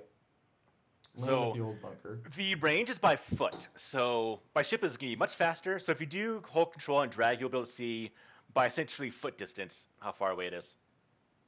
I've been here before. Yeah, I'm going to use this quite a Cool. bit. It's like a full day's walk. That's 17 hours at least. Whoop! I almost dragged Log Stronghold. Only 12 to the 13 to the face ruins.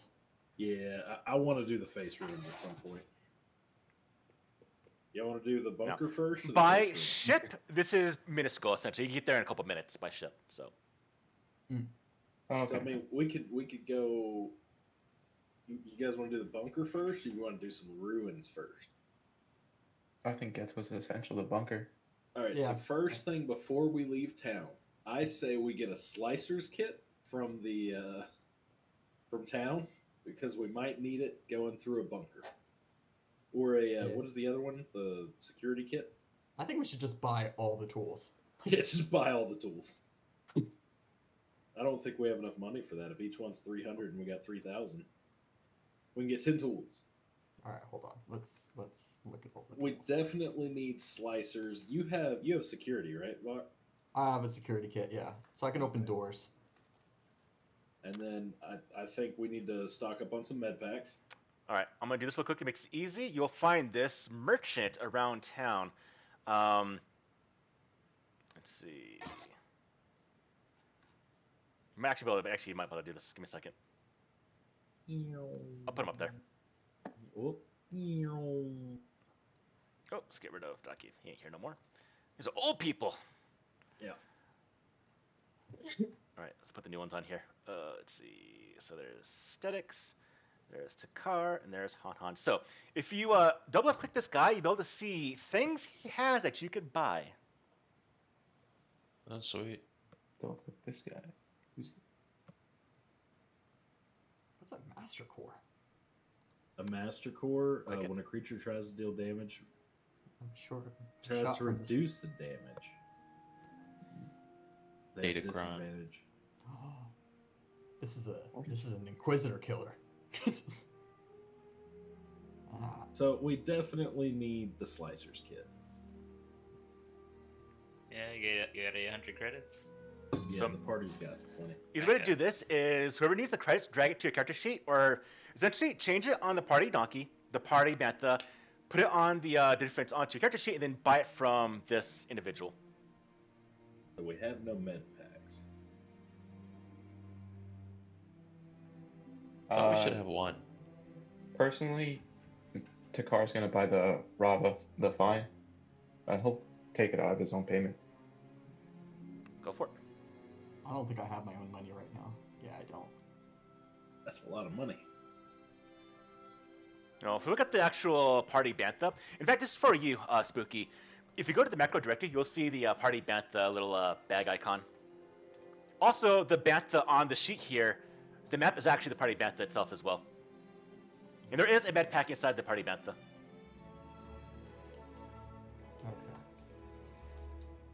Okay. Alright, so it's And if we do divvy up all of the actual credits, it's in the party bantha, all of you would have 600 credits, so. Are we gonna divvy it up, or are we just gonna leave it there? I just assume to pool all the money in there, and I'll take like every so often, whenever I run out, I'll just take like 500. I don't use much. You know what I'm saying? Hmm. But I mean, we need a slicer's kit for the party, so we should Yeah. get that. It is 800. Yep, I will take 800 out of the party bantha. If I can remember where it is and how to do it. There should be an icon on your hotbar. Looks like a bag. How I would I install this Don't master have core? that. Would I need a tool for that? It's a Mazer core. Actually, I need to look that up, so I'll that answer to you next week. Okay. I don't have the party bantha on there. All right, it'll be in the macro directory. It's that little photo icon to the left of the one hotkey. Okay, do I need to search for it? It should be in there. Should only be like 3 or 4 icons in there for you. But it's going to be the party bantha. I Macro. don't have that one. I have Ranger's Quarry, Critical Analysis, no, Heads so- Up, and Blaster Pistol. No, so don't look at inventory. Close the character sheet. Oh. Yeah. So go to the bottom of the screen, Nathan. It's going to be the 1 through 0 hotkeys. To the left of the one hotkey is a folder icon.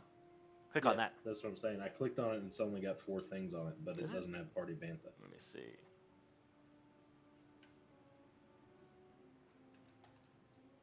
Oh, my apologies, everyone. I guess I didn't do this. We'll do it right now. All right, everyone, go to the macro directory. So, I mentioned earlier, 1 through 0 hotkeys at the bottom of the screen. To the left of it is a photo icon. Click on that. You should now all see the display of Party Bantha. Drag that to your hotbar, and you'll now be able to see the actual Party Bantha. Oh, apologies. Udemys. All good. So we have a basic elect. That's kind of cool. And we have 1 med pack. How much? Where's our credits at? I will take out. Yeah, if you take 800, you're going to drop it down to what that's going to be. What are we doing? Sorry. Taking I think- 700 out because I have 100 left on me. Okay. And then Cool. I will add it to me. They're bonus because list skip. I for inventory. Okay. And then I will talk to this guy Okay. and I will buy that. All right. Because that will probably be of use. I mean, if there's anything else anybody wants, like the Datacron sounds cool. It's like a one-time use spell, right? Yeah, it's Overload, which is ion powers, which would be probably really helpful if there are any droids still active. Oh, there's probably. I should have saved that stupid thing. I shouldn't have used the charge. I mean, it helped out. You're all getting beat up inside that place, so I mean, it helped out. Yeah. I mean, I got shot in the back. So where would we like to fly to? Have we decided which one we're doing first?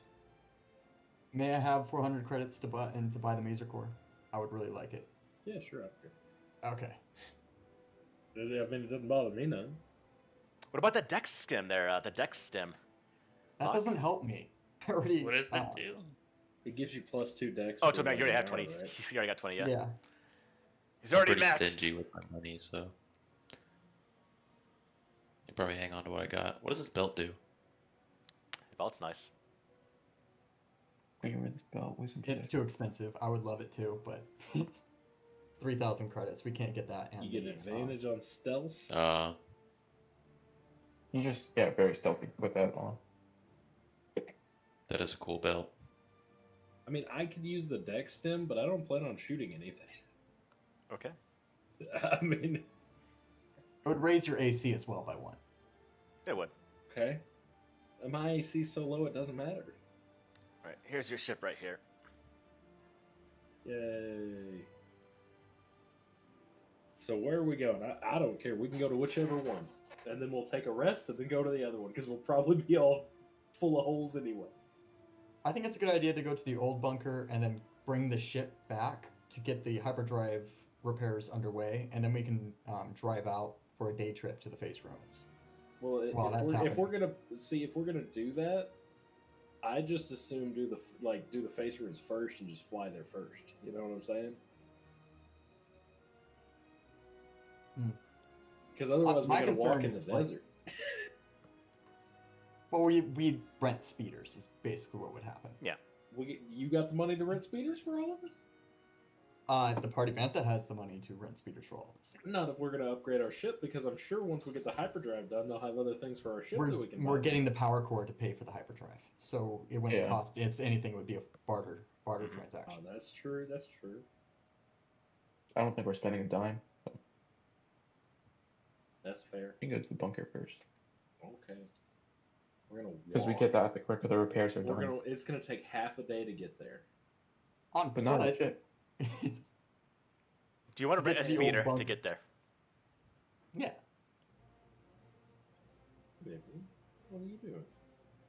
And I assume we're basically like tourists, so I assume this isn't like people would go out there. The problem There are is no by the tourists on time this we planet. get How back- about that? Yeah, I was about to say the problem is by the time we It's get a back, hot trip. everybody's gonna know about our bounty.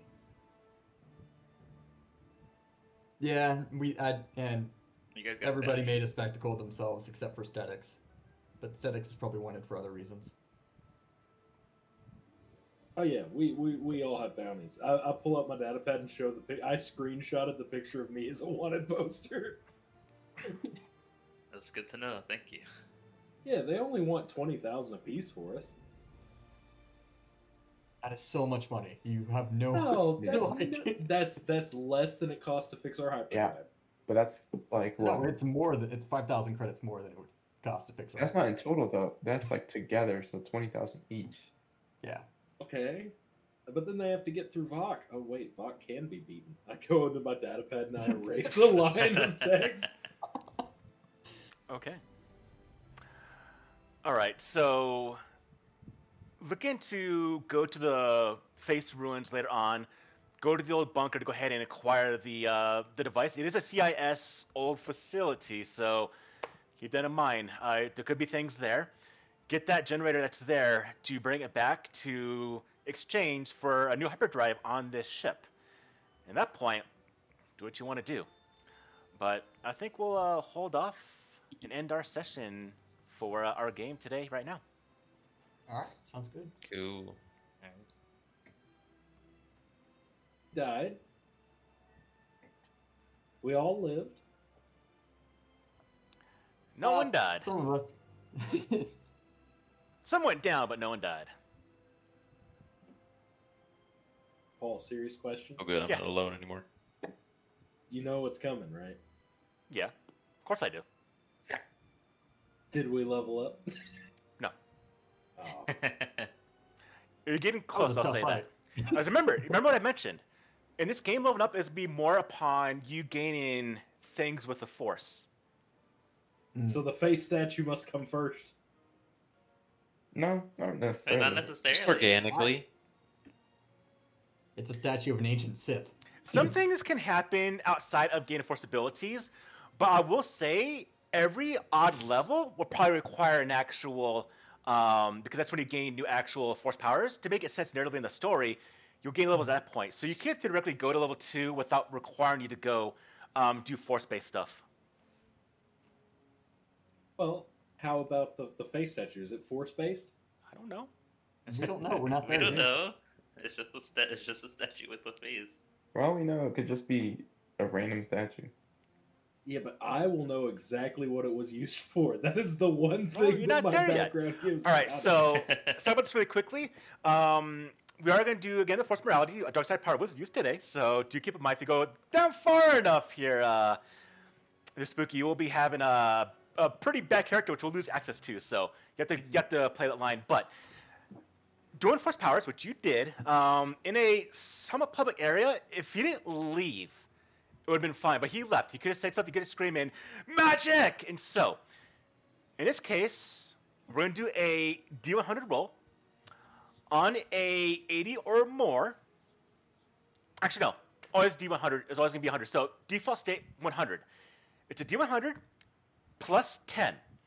If you get over 100 or 100, information gets out that some force powers were used. At that point, Inquisitors, Vader, all of them can get word of it. So every time someone does a force power in a place that can be observed, this adds plus 10, 20, whatever it is to the roll of a D100 to the base actual of target numbers as a 100. So right now, I'll roll this. Since it's going to be me brains against you. So I'm going to roll a D100 plus 10. If this gets 100 or more, first word of you doing force powers gets out, and what this does entail consequence-wise. Okay, you're fine.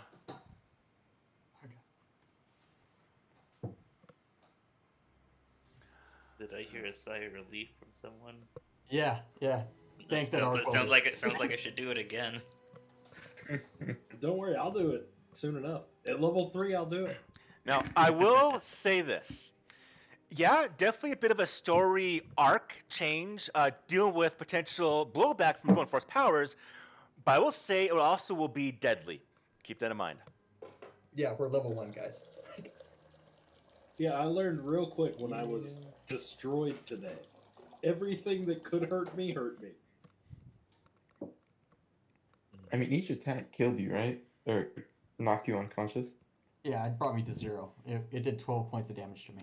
All right, real quick. I'm pretty sure I did the Stars and Wishes last time.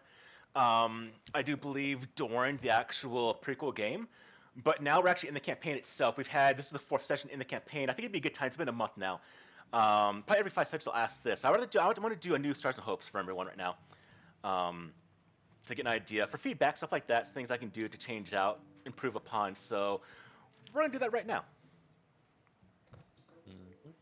So I'm going to do Stars and Hopes for, let's see, this is 10:30. We'll do the end of the month. We'll do this. Now, again, this is for honest feedback. You can actually end the stream here.